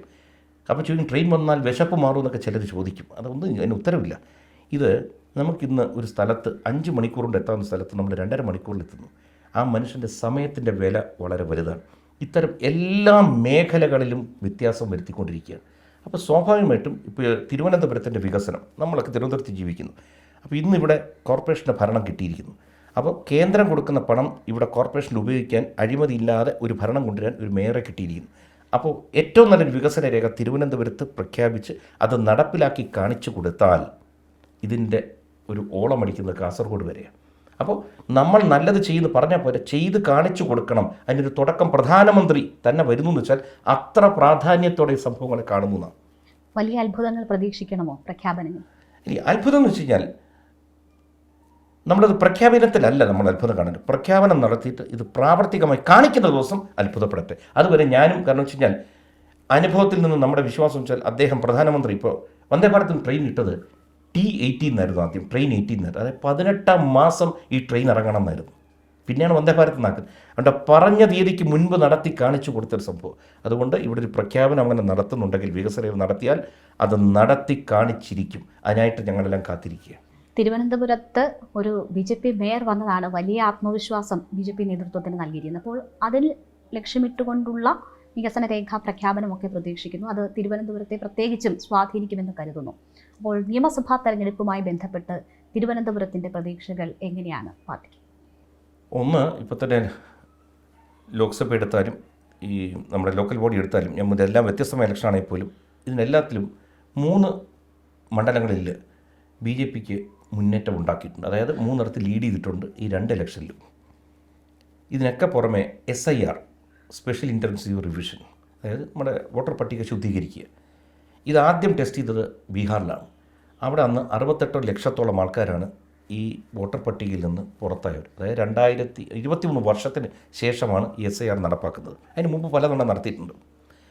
അവിടെ SIR നടപ്പാക്കിയപ്പോൾ വോട്ടർ പട്ടിക ശുദ്ധീകരിച്ചപ്പോൾ ശരിയായ വോട്ടർമാർ മാത്രമേ വോട്ട് ചെയ്തുള്ളൂ. അങ്ങനെ വന്നപ്പോൾ എന്ത് പറ്റി? 243 സീറ്റിൽ 202 സീറ്റ് നേടി NDA ഒരു ക്ലീൻ സ്വീപ്പ് സുനാമിയായിരുന്നു അവിടെ. അതിനുശേഷം 12 സംസ്ഥാനങ്ങൾ, കേരളം ഉൾപ്പെടെയുള്ള 12 സംസ്ഥാനങ്ങൾ SIR ഇപ്പം നടന്നുകൊണ്ടിരിക്കുകയാണ്. ഈ നിയമസഭാ തെരഞ്ഞെടുപ്പ് മുമ്പ് കേരളത്തിലും SIR നടപ്പാക്കിയിരിക്കും. അങ്ങനെയാകുമ്പോൾ ഇവിടുത്തെ വോട്ടർ പട്ടികയും ക്ലീൻ ആവും. ഇപ്പോൾ കരട് പട്ടികയിൽ തന്നെ 25 ലക്ഷത്തോളം പേര് പുറത്താണ്. അപ്പോൾ അതിനകത്ത് മനസ്സിലാക്കാൻ പറ്റിച്ച കരട് മാറി കുറച്ച് കഴിയുമ്പോൾ ചിലപ്പോൾ ഒരു 15 ലക്ഷത്തോട്ട് വരുമായിരിക്കും. ഈ 15 ലക്ഷത്തിൽ ബഹുഭൂരിപക്ഷവും വ്യാജ വോട്ടർമാരും മറ്റവരും. ഇതിൻ്റെ ഗുണഭോക്താക്കൾ ഇതുവരെ ആരായിരുന്നു? ആ പാർട്ടിക്കാണ് ഈ SIR വന്ന് ഞാൻ നഷ്ടം വരാൻ പോകുന്നത്. ഞാനൊക്കെ SIRന് പുറത്താ. നിങ്ങൾ പേര് കൊടുക്കണം, ഉൾപ്പെടുത്തണം, സമയമുണ്ട്. അല്ല, അപ്പോൾ ഈ ഉൾപ്പെടാതെ പോയവരെല്ലാം ഏതെങ്കിലും തരത്തിൽ അല്ല, ഉൾപ്പെടാതെ പോകുന്നത് എന്തുകൊണ്ടെന്ന് വെച്ച് കഴിഞ്ഞാൽ SIR രേഖ കൃത്യമായിട്ട് പൂരിപ്പിച്ച് കൊടുക്കാത്തതുകൊണ്ടായിരിക്കും. കൊടുത്താൽ നിങ്ങളുടെ പേര് വന്നേ പറ്റൂ, വരുത്തുക തന്നെ വേണം. ഒരു പൗരൻ എന്ന നിലയ്ക്ക് നിങ്ങളുടെ പേര് വന്നിരിക്കണം. അതിന് സമയം കൊടുത്തിട്ടുണ്ട്, നിർബന്ധമായി കൊടുക്കണം. എന്തെങ്കിലും ആവശ്യമുണ്ട് എൻ്റെ അടുത്ത് തന്നോളൂ, ഞങ്ങൾ കൊടുക്കാം. ഒരാളുടെയും വോട്ട് പാഴാൻ പാടില്ലെന്ന്, ഏത് പാർട്ടിയാണെങ്കിലും കുഴപ്പമില്ല. എല്ലാവരെയും അല്ല, ഞാൻ എല്ലാവരും ഈ കള്ളവോട്ടാണ്, എല്ലാം അനധികൃത വോട്ടുകളായിരുന്നു എന്ന് പറയുന്നത് കൊണ്ട് കരട് പട്ടിക വന്നിട്ടുള്ളൂ. കരട് പട്ടികയിൽ ഇപ്പോൾ ഇത്രയും പോയിട്ടുണ്ടെങ്കിൽ ഇനി ആൾക്കാർ ബീഹാറിലും അത്തരം ആക്ഷേപങ്ങൾ ഉണ്ടായിരുന്നല്ലോ. ആക്ഷേപങ്ങൾ വന്നുകൊണ്ടേയിരിക്കും. അതെപ്പോഴും വലിയൊരു ജനാധിപത്യ സംഭവത്തിനകത്ത് 68 ലക്ഷം പേര് പോകുമ്പോഴത്തേക്ക് ചിലപ്പോൾ ഒരു 23,000 പേരുടെ പേര് വന്നില്ലെന്ന് പറയുന്നത് എന്തുകൊണ്ടെന്നത് അന്വേഷിക്കണം, അന്വേഷിച്ച് കണ്ടെത്തണം. കുറ്റക്കാരുണ്ടെങ്കിൽ അവരെ മാതൃകാപരമായി ശിക്ഷിക്കണം. അങ്ങനെ വരാൻ വഴിയില്ല. പേര് ബഹുഭൂരിപക്ഷവും കേരളത്തിൽ തന്നെ വിദേശ രാജ്യങ്ങളിൽ ജീവിക്കുന്ന ധാരാളം ആൾക്കാരുണ്ട്. അവർക്കത് കൃത്യമായിട്ട് കൊടുക്കാൻ പറ്റുന്നതിനുള്ള സംവിധാനം കൊടുത്തിട്ടുണ്ട്. അവരത് മടി കൂടാതെ അവർ ചെയ്യണം. പലരും വിചാരിക്കുന്നത് എന്തിനാ ഞാൻ എൻ്റെ പേര് വന്നില്ലല്ലോ, എന്താ എൻ്റെ വോട്ടിൽ എന്തിരിക്കും, ഒരു വോട്ട് കൊണ്ട് എന്ത് മാറ്റം എന്നൊക്കെ ചിന്തിക്കുന്നുണ്ട്. അങ്ങനെ ചിന്തിക്കരുത്. ഈ ഒരു അവസരത്തിൽ ഞാൻ അതും പറയുന്നു, പരമാവധി ആൾക്കാർ നമ്മുടെ വോട്ടർ പട്ടികയിൽ പേര് ഉൾപ്പെടുത്തേണ്ട തീയതിക്കകത്ത് തന്നെ അത് ചേർക്കണം. തിരുവനന്തപുരത്ത് BJP പ്രതീക്ഷ വെക്കുന്ന 4 മണ്ഡലങ്ങൾ നേമം, തിരുവനന്തപുരം, വട്ടിയൂർക്കാവ്, കഴക്കൂട്ടം എന്നിവയാണ്. അവിടെ എന്തുകൊണ്ടാണ് വട്ടിയൂർക്കാവ് ഒരു ചോയ്സായി താങ്കൾ എടുക്കുന്നത്? ഞാൻ വട്ടിയൂർക്കാവ് മത്സരിക്കുന്ന ഒന്നും പറഞ്ഞിട്ടില്ല. എനിക്ക് മത്സരിക്കാൻ താല്പര്യമുണ്ടെന്ന് എൻ്റെ നേതാക്കളെ ഞാൻ അറിയിച്ചു. കാരണം നമ്മുടെ സന്നദ്ധത അറിയിക്കുക. അവർ തരാം, തരാതിരിക്കാം, വേറൊരിടത്ത് പോകാൻ പറയാം, അതൊക്കെ സംഭവിക്കാം. പക്ഷേ ഞാൻ ജീവിക്കുന്ന സ്ഥലമാണ് വട്ടിയൂർക്കാവ്. നമ്മുടെ മക്കളൊക്കെ ജനിച്ചു വളർന്ന സ്ഥലം. ഭാര്യയുടെ വീട്ട് നെട്ടയത്താണ്. എൻ്റെ ഓഫീസ് ഇരിക്കുന്നത് ഇവിടെയാണ്. സ്വാഭാവികമായിട്ടും ഒരു പൊതുപ്രവർത്തന നിലയ്ക്ക് നമ്മൾ റെഗുലറായിട്ട് വർക്ക് ചെയ്യുമ്പോഴത്തേക്ക് നമുക്ക് രാഷ്ട്രീയത്തിനപ്പുറത്ത് കുറേ ബന്ധങ്ങളുള്ള സ്ഥലങ്ങളാണ്. അപ്പോൾ അന്ന് ഇലക്ഷൻ സമയത്ത് എനിക്ക് ആദ്യത്തെ ചർച്ചയിൽ എൻ്റെ അടുത്ത് വട്ടിയൂർക്കാവിൽ നിൽക്കാൻ പറഞ്ഞപ്പോൾ അന്ന് ഇവിടുത്തെ ഒരു നേതാവ് ഇവിടെയാണ് വർക്ക് ചെയ്തുകൊണ്ടിരുന്നത്. അപ്പോൾ അങ്ങനെ അദ്ദേഹത്തിൻ്റെ ഒരു ബുദ്ധിമുട്ട് പറഞ്ഞപ്പോഴാണ് സെൻട്രൽ ഞാൻ പിന്നെ ഓക്കെ അങ്ങനെ നമ്മൾ മാറിക്കൊടുക്കുന്നു. രാജേഷ് ആരാണെന്ന് എനിക്കറിയത്തില്ല, പാർട്ടി പറയുന്നു നമ്മൾ മാറിക്കൊടുക്കുന്നതാണ്. അപ്പോൾ അന്ന് ഞാൻ സെൻട്രലിൽ പോയി മത്സരിക്കുന്നു. വലിയ പ്രകടനമൊന്നും അല്ലായിരുന്നെങ്കിലും അതിന് മുമ്പത്തേനേക്കാൾ കുറച്ച് വോട്ടുകൾ കൂട്ടാൻ പറ്റി. നമ്മൾ ജോലി എടുത്തു പരമാവധി. അത് കഴിഞ്ഞപ്പോൾ അവർ പറഞ്ഞിരുന്നു ട്രിവാൻഡ്രത്ത് നമുക്ക് വർക്ക് ചെയ്യാം. അപ്പോൾ ഞാൻ ട്രിവാൻഡ്രത്ത് എല്ലായിടത്തും സഹകരിച്ചുകൊണ്ടിരുന്നു. അപ്പോൾ എൻ്റെ അടുത്ത് ഇങ്ങനെ അന്നേരം ശ്രീ രാജീവ് ചന്ദ്രശേഖർ അദ്ദേഹം തിരുവനന്തപുരം സ്ഥാനാർത്ഥിയാകുമ്പോൾ എൻ്റെ അടുത്ത് കൊല്ലത്ത് പോകണം. ഞാൻ പിന്നെന്താ. അപ്പോൾ ഇത്തവണ ഞാൻ പറഞ്ഞു, 2 തവണ ഞാൻ ഇലക്ഷൻ പാർട്ടി പറഞ്ഞിടത്ത് നിന്നു, നമുക്ക് വിജയം കൊണ്ടുവരാൻ പറ്റിയില്ല. അപ്പോൾ ഇത്തവണ എനിക്ക് ഏറ്റവും നമുക്ക് ബന്ധങ്ങളുള്ള സ്ഥലം വട്ടിയൂർക്കാവുണ്ട്. ഇവിടെ എന്നെ പരിഗണിച്ചാൽ എനിക്ക് ഒരു അപ്പർ ഹാൻഡ് ഉണ്ടാവും. അതുകൊണ്ട് എനിക്ക് താല്പര്യമുണ്ടെന്ന് നമ്മുടെ താല്പര്യം അറിയിക്കുന്നു. അല്ലാതെ സെൻട്രലിൽ മത്സരിക്കില്ലെന്നോ അല്ലെങ്കിൽ അവിടെ മത്സരിക്കും. പാർട്ടിയുടെ അന്തിമമായ തീരുമാനം. കാരണം ഇതിനൊരു പ്രോസസ്സുണ്ട്. പെട്ടെന്ന് ഇഷ്ടം പോലെ നിൽക്കാവുന്നതല്ലല്ലോ. ഫൈനലി അല്ല, പക്ഷേ ഈ താങ്കൾ കഴിഞ്ഞ തവണ മത്സരിച്ച മണ്ഡലം ഇപ്പോഴും പ്രതീക്ഷ BJP പുലർത്തുന്ന A ക്ലാസ് മണ്ഡലങ്ങളിൽ ഒന്നാണ് തിരുവനന്തപുരം. അപ്പോൾ അവിടെ സാധാരണ നമ്മൾ ഒരു ഇടത്ത് മത്സരിച്ച് പരാജയപ്പെട്ടാൽ അവിടെ ശ്രദ്ധ കേന്ദ്രീകരിച്ച് അടുത്ത തവണ അവിടെ പിടിക്കുക എന്ന ലക്ഷ്യത്തിൽ പ്രവർത്തിക്കുകയല്ലേ ചെയ്യുന്നത്. എന്തുകൊണ്ടാണ് അവിടെ അങ്ങനെ ഒരു സാധ്യത ഇപ്പോൾ കാണാത്തത്? ഞാനിപ്പോഴും അവിടെ സാധ്യത കാണാതിരിക്കുന്നില്ല. ഞാൻ എന്തുകൊണ്ടെന്ന് വെച്ചാൽ ഞാൻ ജീവിക്കുന്ന സ്ഥലത്ത് പ്രവർത്തിക്കാനാണ് എനിക്ക് താല്പര്യം കൂടുതൽ. കാരണം അവിടെയാണ് എനിക്ക് ബന്ധങ്ങൾ കൂടുതലുള്ളത്. എന്ന് വെച്ചാൽ ട്രിവാൻഡ്രം സെൻട്രലിനോട് ഒരു ഇഷ്ടക്കുറവില്ല. കാരണം വെച്ചാൽ അവിടെ 37 പേര് വോട്ട് ചെയ്ത്. പക്ഷേ സ്വാഭാവികമായിട്ടും ഞാൻ അവിടെയല്ല ജീവിക്കുന്നത്. ഞാൻ എപ്പോഴും പറയുന്നത് അതാത് സ്ഥലങ്ങളിലുള്ള സ്ഥലത്ത് അതാത് സ്ഥാനാർത്ഥികൾ നിർത്തുന്നതായിരിക്കും എപ്പോഴും മെച്ചം. നമ്മൾ ഈ കെട്ടിയിറക്കുക എന്ന് പറയുന്നത് അത്ര സുഖകരമായ പരിപാടിയല്ല. ഇപ്പം തന്നെ കൊല്ലത്തിൻ്റെ മത്സരിക്കാൻ പറഞ്ഞാൽ പോലും അവിടെ ചിലപ്പോൾ മത്സരിക്കാൻ മോഹമുള്ള ധാരാളം പേര് കാണും. ആ സമയത്തായിരിക്കും ഞാൻ പോയി ഇറങ്ങുന്നത്. സ്വാഭാവികമായിട്ടും അതൊരു ശത്രുത ഉണ്ടാക്കും. അപ്പോൾ ഈ കെട്ടിയിറക്കൽ പരിപാടി നിർത്തുക, അതാത് സ്ഥലങ്ങളിൽ അവനവൻ്റെ കോൺസ്റ്റിറ്റ്യുവൻസി അവനവൻ ജീവിക്കുന്ന സ്ഥലത്തുനിന്ന് സ്ഥാനാർത്ഥിയെ കണ്ടെത്തി നിർത്തിക്കഴിഞ്ഞാൽ ആ സ്ഥാനാർത്ഥി ഏത് പാർട്ടി ആയിക്കോട്ടെ, ഏത് ഇതുമായിക്കോട്ടെ, ആ പ്രവർത്തകന് ആ രാജ്യത്തെ ആ സംസ്ഥാനത്തിൻ്റെ ആ മണ്ഡലത്തെ പറ്റി കൂടുതൽ വിവരമുണ്ടായിരിക്കും. അതുകൊണ്ട് പക്ഷേ നിയമം കഴിഞ്ഞാൽ BJPയിൽ തന്നെ ഏറ്റവും കൂടുതൽ ആളുകൾ മത്സരിക്കാൻ ആഗ്രഹിക്കുന്ന സ്ഥലമാണ് വട്ടിയൂർക്കാവ്. ആ രീതിയിൽ പലരും ക്ലെയിം ചെയ്യുന്ന ഒരു മണ്ഡലമാണ്. താങ്കൾ പറഞ്ഞു കെട്ടിയിറക്കിയാൽ അവിടെ ആഗ്രഹിക്കുന്നവരുണ്ടാകും, പ്രശ്നങ്ങളുണ്ടാകും. അപ്പോൾ ഏറ്റവും വലിയ പ്രശ്നം ഇനി നടക്കാൻ പോകുന്നത് വട്ടിയൂർക്കാവിനെ ചൊല്ലിയല്ലേ? അല്ല, ആഗ്രഹിക്കുന്നൊരു തെറ്റില്ലല്ലോ. കാരണം പൊതുപ്രവർത്തനത്തിനകത്ത് ഞാനാണ് അല്ലെങ്കിൽ മറ്റൊരാളാണ്, എല്ലാവർക്കും ആഗ്രഹമുണ്ടെങ്കിൽ അവരവരുടെ ആഗ്രഹങ്ങൾ പ്രകടിപ്പിക്കുക. ആരാണ് ഏറ്റവും മെച്ചപ്പെട്ടതെന്ന് ഒരാളെ ഉണ്ടെങ്കിൽ പാർട്ടിക്കും ബുദ്ധിമുട്ട് വരും. ഒരു 5-6 പേരുണ്ടെങ്കിൽ ഒരു മത്സരമുണ്ട്, അത് തന്നെ നോക്കി ഏറ്റവും നല്ല കൃഷ്ണകുമാറാണ് നല്ലത് അല്ലെങ്കിൽ കൃഷ്ണകുമാർ അല്ല നല്ലത് എന്ന് തിരഞ്ഞെടുക്കാൻ 5-6 പേര് വരട്ടെ. വരുമ്പോഴാണ് പാർട്ടിക്കും ഒരു നല്ലൊരാളെ കണ്ടെത്താൻ കഴിയും. അതുകൊണ്ട് ക്ലെയിം വരട്ടെ എന്ന് പറയുന്നത് ധാരാളം ആൾക്കാർ വരണം. കാരണം വിജയസാധ്യതയുള്ളിടത്താണ് എല്ലാവർക്കും മത്സരിക്കാൻ താല്പര്യം വരുന്നത്. ഇപ്പോൾ എന്നിട്ട് എൻ്റെ അടുത്ത് പാർട്ടി പറഞ്ഞു കൊല്ലത്ത് പോയി നിൽക്കാൻ പറ്റും. കൊല്ലത്ത് വിജയസാധ്യത ഇല്ലെന്ന് നിങ്ങൾക്കും അറിയാം, എനിക്കും അറിയാം. പക്ഷേ നമുക്കതിനകത്ത് അവിടെ ഞാൻ നോക്കുന്നത് എന്തുകൊണ്ട് പാർട്ടി നമ്മളെ അങ്ങോട്ട് അയച്ചു. ഈ ആൾക്ക് അവിടെ പോയാൽ പ്രവർത്തിച്ചാൽ കുറച്ച് വോട്ട് കൂട്ടാൻ പറ്റും. പാർട്ടിയുടെ കണക്കൂട്ടിൽ വലിയ തെറ്റിയില്ല. 68,000 വോട്ട് കൂട്ടാൻ പറ്റി. ആ വോട്ട് കൊണ്ട് ലോക്സഭ ജയിക്കാൻ പറ്റില്ല. പക്ഷേ നമ്മളത് കഴിയുമ്പോൾ ലോക്കൽ ബോഡി പോലത്തെ ഇലക്ഷനിൽ വരുമ്പോൾ ഈ 68,000 സ്പ്ലിറ്റായിട്ട് 1000 വോട്ട് 2000 വോട്ടായിട്ട് ഓരോ വാർഡുകളിലൊക്കെ ചിലപ്പോൾ 40-50 വോട്ട് കൊണ്ട് ജയിച്ചവരും കാണാം എന്ന് ഞാൻ വിശ്വസിക്കുന്നു. അപ്പോൾ നമ്മൾ അന്ന് അവിടെ നിന്ന് പ്രവർത്തിച്ചതിൻ്റെ ഗുണം ഇന്ന് ആർക്കെങ്കിലും കിട്ടിക്കാണും. അതുകൊണ്ട് എല്ലായിടത്തും ഇലക്ഷൻ നിൽക്കാൻ പൊതു നേതാക്കൾക്ക് പൊതുപ്രവർത്തകർക്ക് ആഗ്രഹം വരും. അത് തെറ്റല്ല. ഇപ്പോൾ വട്ടിയൂർക്കാവിനെ സംബന്ധിച്ച് K സുരേന്ദ്രൻ മത്സരിക്കാൻ സന്നദ്ധത അറിയിച്ചു, അല്ലെങ്കിൽ അദ്ദേഹം താല്പര്യപ്പെടുന്ന മണ്ഡലമാണ് വട്ടിയൂർക്കാവ് എന്നതാണ് മനസ്സിലാക്കുന്നത്. VV രാജേഷിനെ ഞാൻ ഇൻ്റർവ്യൂ ചെയ്തിരുന്നു. അപ്പോൾ VV രാജേഷ് മത്സരിക്കുമെന്ന് ചോദിച്ചാൽ അതിൻ്റെ സാധ്യത തള്ളിയിട്ടില്ല. അദ്ദേഹം കഴിഞ്ഞ തവണ വട്ടിയൂർക്കാവ് മത്സരിച്ചതാണ്, അവിടെ വോട്ട് ഉയർത്തിയതാണ്, 2ാം സ്ഥാനത്തേക്ക് എത്തിയതാണ്. അപ്പോൾ അദ്ദേഹത്തിന് അങ്ങനെ ഒരു ക്ലെയിം ഉണ്ട്. ഇപ്പോൾ മേയറാണ്, അപ്പോൾ ആ ഒരു പ്രതിച്ഛായയും കൂടി ഉണ്ട് വേണമെങ്കിൽ. മറ്റൊന്ന്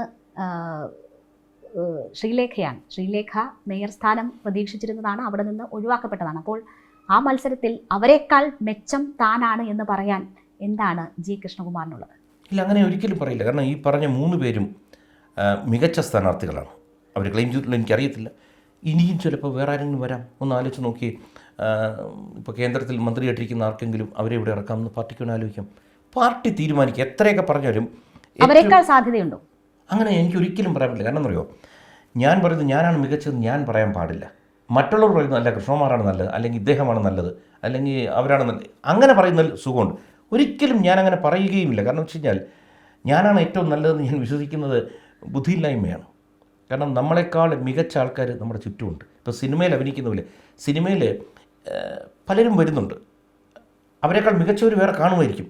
അവസരം കിട്ടണം ചിലർക്ക് എന്ന് പറഞ്ഞ പോലെ രാഷ്ട്രീയത്തിലും അവസരമാണ് പലരെയും മികച്ചതാക്കുന്നത്. ഇന്ന് തന്നെ ആലോചിച്ച് നോക്കൂ. ഇന്ന് നമുക്കിവിടെ മേയറായിട്ട് ശ്രീ VV രാജേഷിനെ കിട്ടി. വന്നു കഴിഞ്ഞപ്പോൾ തന്നെ അദ്ദേഹം ഒരു കംപ്ലീറ്റ്ലി ഇമേജ് മേക്കോറായി. കാരണം ആൾക്കാരുടെ ഇടയിൽ, കാരണം അദ്ദേഹത്തിന് ആ ഒരു വിജയം കിട്ടി. ആ സ്ഥാനത്ത് വന്നപ്പോൾ പൊതുജനങ്ങളുടെ ഞാൻ തന്നെ ഇപ്പോൾ 2-3 കാര്യങ്ങൾ കേട്ട് അദ്ദേഹം ഈ സമയത്ത് കൃഷ്ണൻ പറഞ്ഞു അത് അറേഞ്ച് ചെയ്തിട്ട് എന്നെ വിളിച്ചാൽ മതി, ഡെഫിനറ്റ്ലി അവിടെ വന്നിരിക്കും.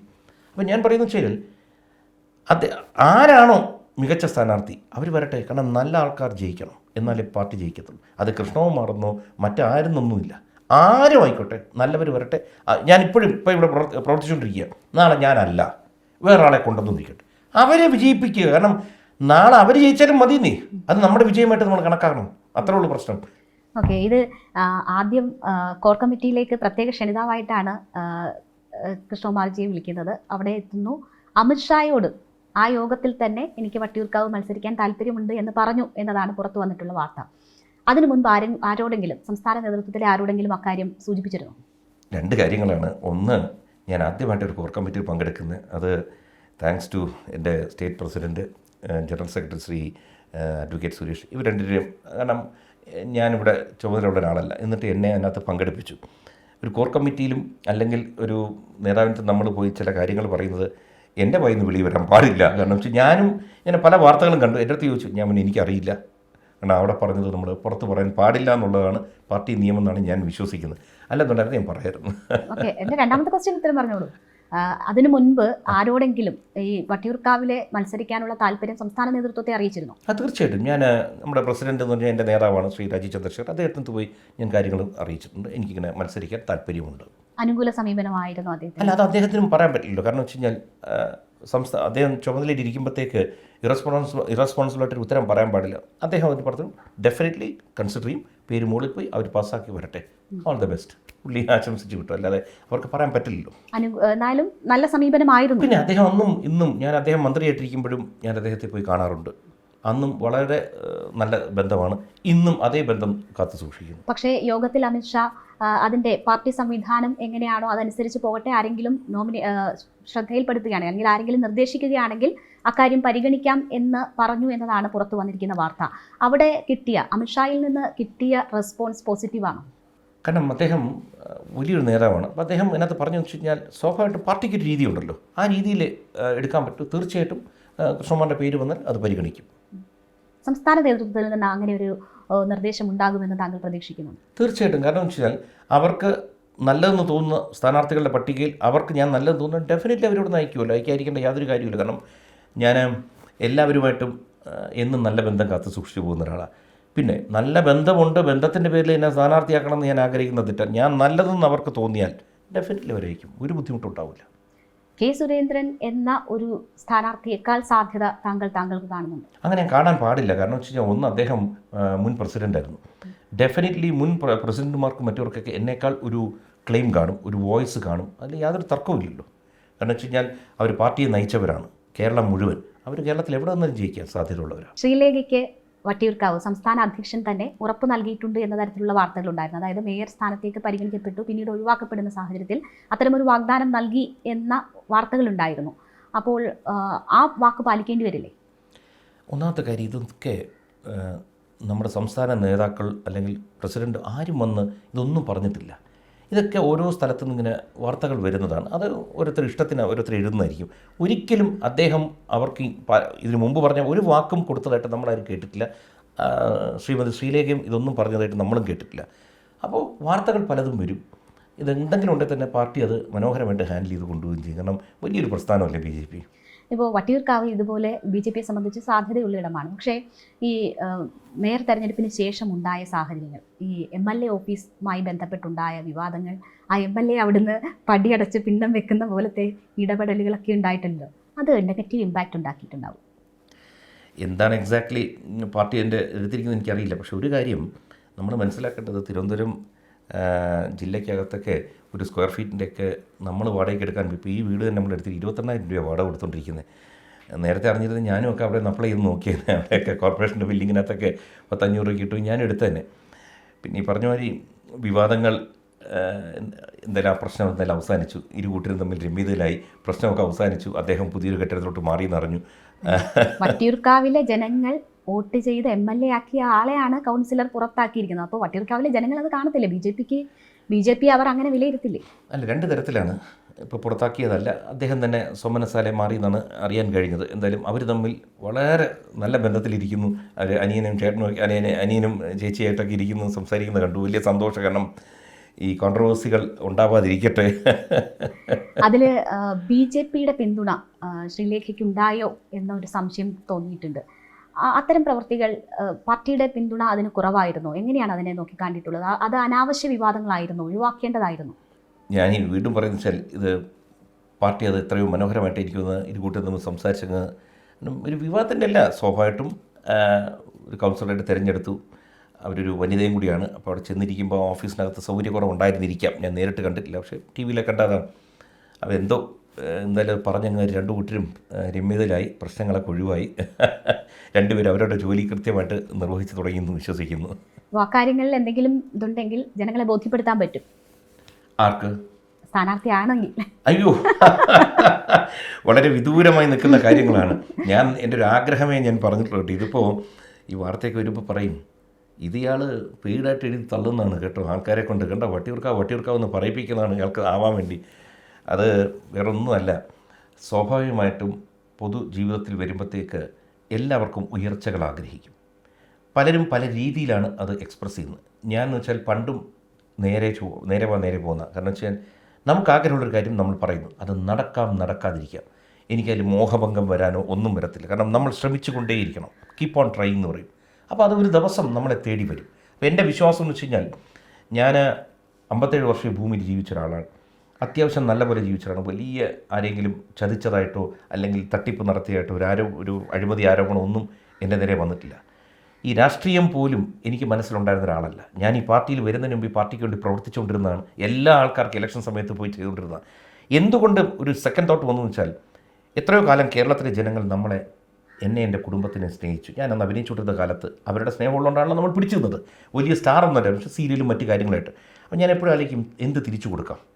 അങ്ങനെയാണ് ഞാൻ എൻ്റെ മക്കൾക്കൊക്കെ വേണ്ട എല്ലാവരും കുറച്ച് വരുമാനം ഉണ്ടാക്കുമ്പോൾ കുറച്ചത് എന്നിട്ടൊരു ചാരിറ്റബിൾ ഓർഗനൈസേഷൻ ഉണ്ടാക്കി, അഹാദിഷീക ഫൗണ്ടേഷൻ. ചെറിയ കാര്യങ്ങൾ, ടോയ്ലറ്റ് പണിത് കൊടുക്കുന്നു, മൊബൈൽ കൊടുക്കുന്നു, ഇങ്ങനെ പൊക്കൊണ്ടിരുന്നു. പക്ഷെ കുറച്ച് കഴിഞ്ഞ് മനസ്സിലായി ആ പ്രവർത്തനങ്ങളൊക്കെ വട്ടിയൂർക്കാവിലാണോ? അതിന് വട്ടിയൂർക്കാവുന്നൊരു ഇതൊന്നും വെക്കത്തില്ല. എവിടെയെങ്കിലും ഇവിടെ ഓഫീസ് വട്ടിയൂർക്കാവിലെന്നേ ഉള്ളൂ. അത് ഒരെണ്ണം ആറ്റിക്കൽ മണ്ഡലത്തിൻ്റെ ഒരു വനത്തിനകത്ത് കുറച്ച് ടോയ്ലറ്റ്സ് പണിത് കൊടുത്തിട്ടുണ്ട്. ഇതുമായിട്ട് യാതൊരു ബന്ധവുമില്ല. മൊബൈലുകൾ കൊടുത്തതും ലാപ്ടോപ്പ് കൊടുത്തതും വീൽ ചെയർ കൊടുത്തതൊന്നും ചിലർ വട്ടിയൂർക്കാവിൽ. സുരേഷ് ഗോപി ഇങ്ങനെയൊക്കെ ചെയ്യുന്നത് നല്ല രീതിയിൽ പ്രചരണമുണ്ട്. നിങ്ങളുടെ ഈ ചാരിറ്റി പ്രവർത്തനങ്ങൾ ആ രീതിയിൽ ജനങ്ങളിലേക്ക് എത്തുന്നുണ്ടോ? എന്നെ അദ്ദേഹത്തിന് കമ്പയർ ചെയ്തത്, കാരണം എല്ലാം കൊണ്ടും എന്നേക്കാൾ വളരെ ഉയരത്തിൽ നിൽക്കുന്ന മനുഷ്യനാണ്. നടന നിലയ്ക്കാണെങ്കിലും സാമ്പത്തിക നിലയിലാണെങ്കിലും ഇന്ന് രാഷ്ട്രീയത്തിൽ തന്നെ അദ്ദേഹം കേന്ദ്ര സഹമന്ത്രിയാണ്. അതെല്ലാം വെച്ച് നോക്കുമ്പോൾ നമ്മുടെ വളരെ തുച്ഛമായ എൻ്റെ പിള്ളേരും ഞാനും കൂടെ ഉള്ള സംഭവത്തിൽ ഇവിടെ ഇങ്ങനെ കൊടുത്തു. അതുകൊണ്ടാണ് അതിൽ തന്നെ പരിമിതിയും ഞാൻ കണ്ടെത്തി. എനിക്കിനി ഇതിൽ കൂടുതൽ സഹായിക്കാൻ പറ്റുന്നില്ല. അപ്പോഴും പലരും വരുമ്പോൾ നമുക്കിങ്ങനെ ഒരു നോവുണ്ട്, അയ്യോ ചെയ്യാൻ പറ്റുന്നില്ല. അവിടെയാണ് ഈ രാഷ്ട്രീയം എന്നൊരു വലിയ പ്ലാറ്റ്ഫോം ഉണ്ട്. അവിടെ വന്നു കഴിഞ്ഞാൽ നമുക്കിതിൽ പലരെയും നമുക്ക് സഹായിക്കാൻ പറ്റും, അല്ല അവരുടെ പ്രശ്നത്തിലൊന്ന് ഇടപെടാൻ പറ്റും, ഒരു പരിഹാരം കാണാൻ പറ്റും. അങ്ങനെയാണ് ഈ ചിന്ത പോലും വന്ന രാഷ്ട്രീയത്തിൽ. അതിലെനിക്കിപ്പോൾ ഞാൻ പലതും നമുക്ക് ചെയ്യാൻ കഴിയും. അതിന് ചില കാര്യങ്ങൾക്ക് അധികാരം കയ്യിൽ വേണം.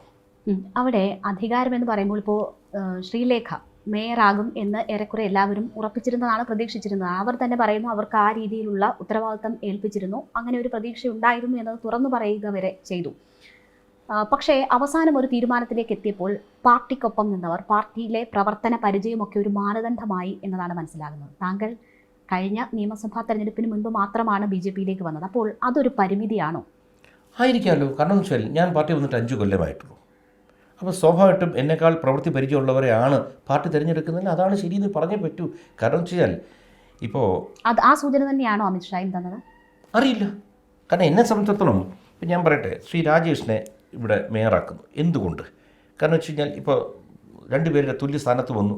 ശ്രീമതി ശ്രീലേഖയും ശ്രീ രാജേഷും വന്നു. അപ്പോൾ ഒന്ന്, രാജേഷിൻ്റെ കോർപ്പറേഷനകത്തുള്ള പ്രവൃത്തി പരിചയം, സമരങ്ങൾ നേരിട്ടതും എല്ലാത്തിനകത്ത്. അപ്പോൾ അവർക്ക് പെട്ടെന്ന് തോന്നിക്കാണാം, അല്ലെങ്കിൽ പാർട്ടി ചർച്ച ചെയ്തപ്പോൾ അദ്ദേഹമാണ് കുറച്ചുകൂടി നല്ലത്. ശ്രീലേഖ മോശം, ശ്രീലേഖ നല്ലതാണ്, പക്ഷേ ശ്രീലേഖാൾ കുറച്ചുകൂടി നന്നായിരിക്കുന്നത് രാജേഷാണെന്ന് പാർട്ടി തീരുമാനിച്ചു. ഈ സ്ഥാനാർത്ഥി തീരുമാനത്തിൽ ഇത് തന്നെ വരും, പല ഘടകങ്ങൾ വരും. അതിനകത്ത് ഇന്ന് നമ്മുടെ രാഷ്ട്രീയത്തിനകത്ത് ജാതി സമവാക്യങ്ങളും എല്ലാം വലിയൊരു പ്രശ്നമാണ്. ഇതെല്ലാം നോക്കേണ്ടി വരും. പ്രായം നോക്കേണ്ടി വരും, അനുഭവ സമ്പത്ത് നോക്കേണ്ടി വരും. ആരാണ് മികച്ചത്? അവർക്കല്ലേ കൊടുക്കേണ്ടത്. പുറത്തുനിന്ന് വരുന്നവർക്ക് കൃത്യമായ സ്ഥാനമാനങ്ങൾ ലഭിക്കുന്നില്ല എന്നൊരു ആരോപണമോ സങ്കടമോ താങ്കൾക്കുണ്ടോ?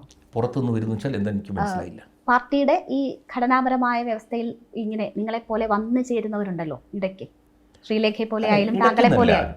ഈ പാർട്ടിയിൽ എല്ലാവരും എപ്പോഴെങ്കിലും, കാരണം ഒരു കുഞ്ഞ് ജനിച്ച് അടുത്ത ദിവസം പാർട്ടിയിൽ അംഗത്വം എടുക്കാൻ പറ്റില്ല.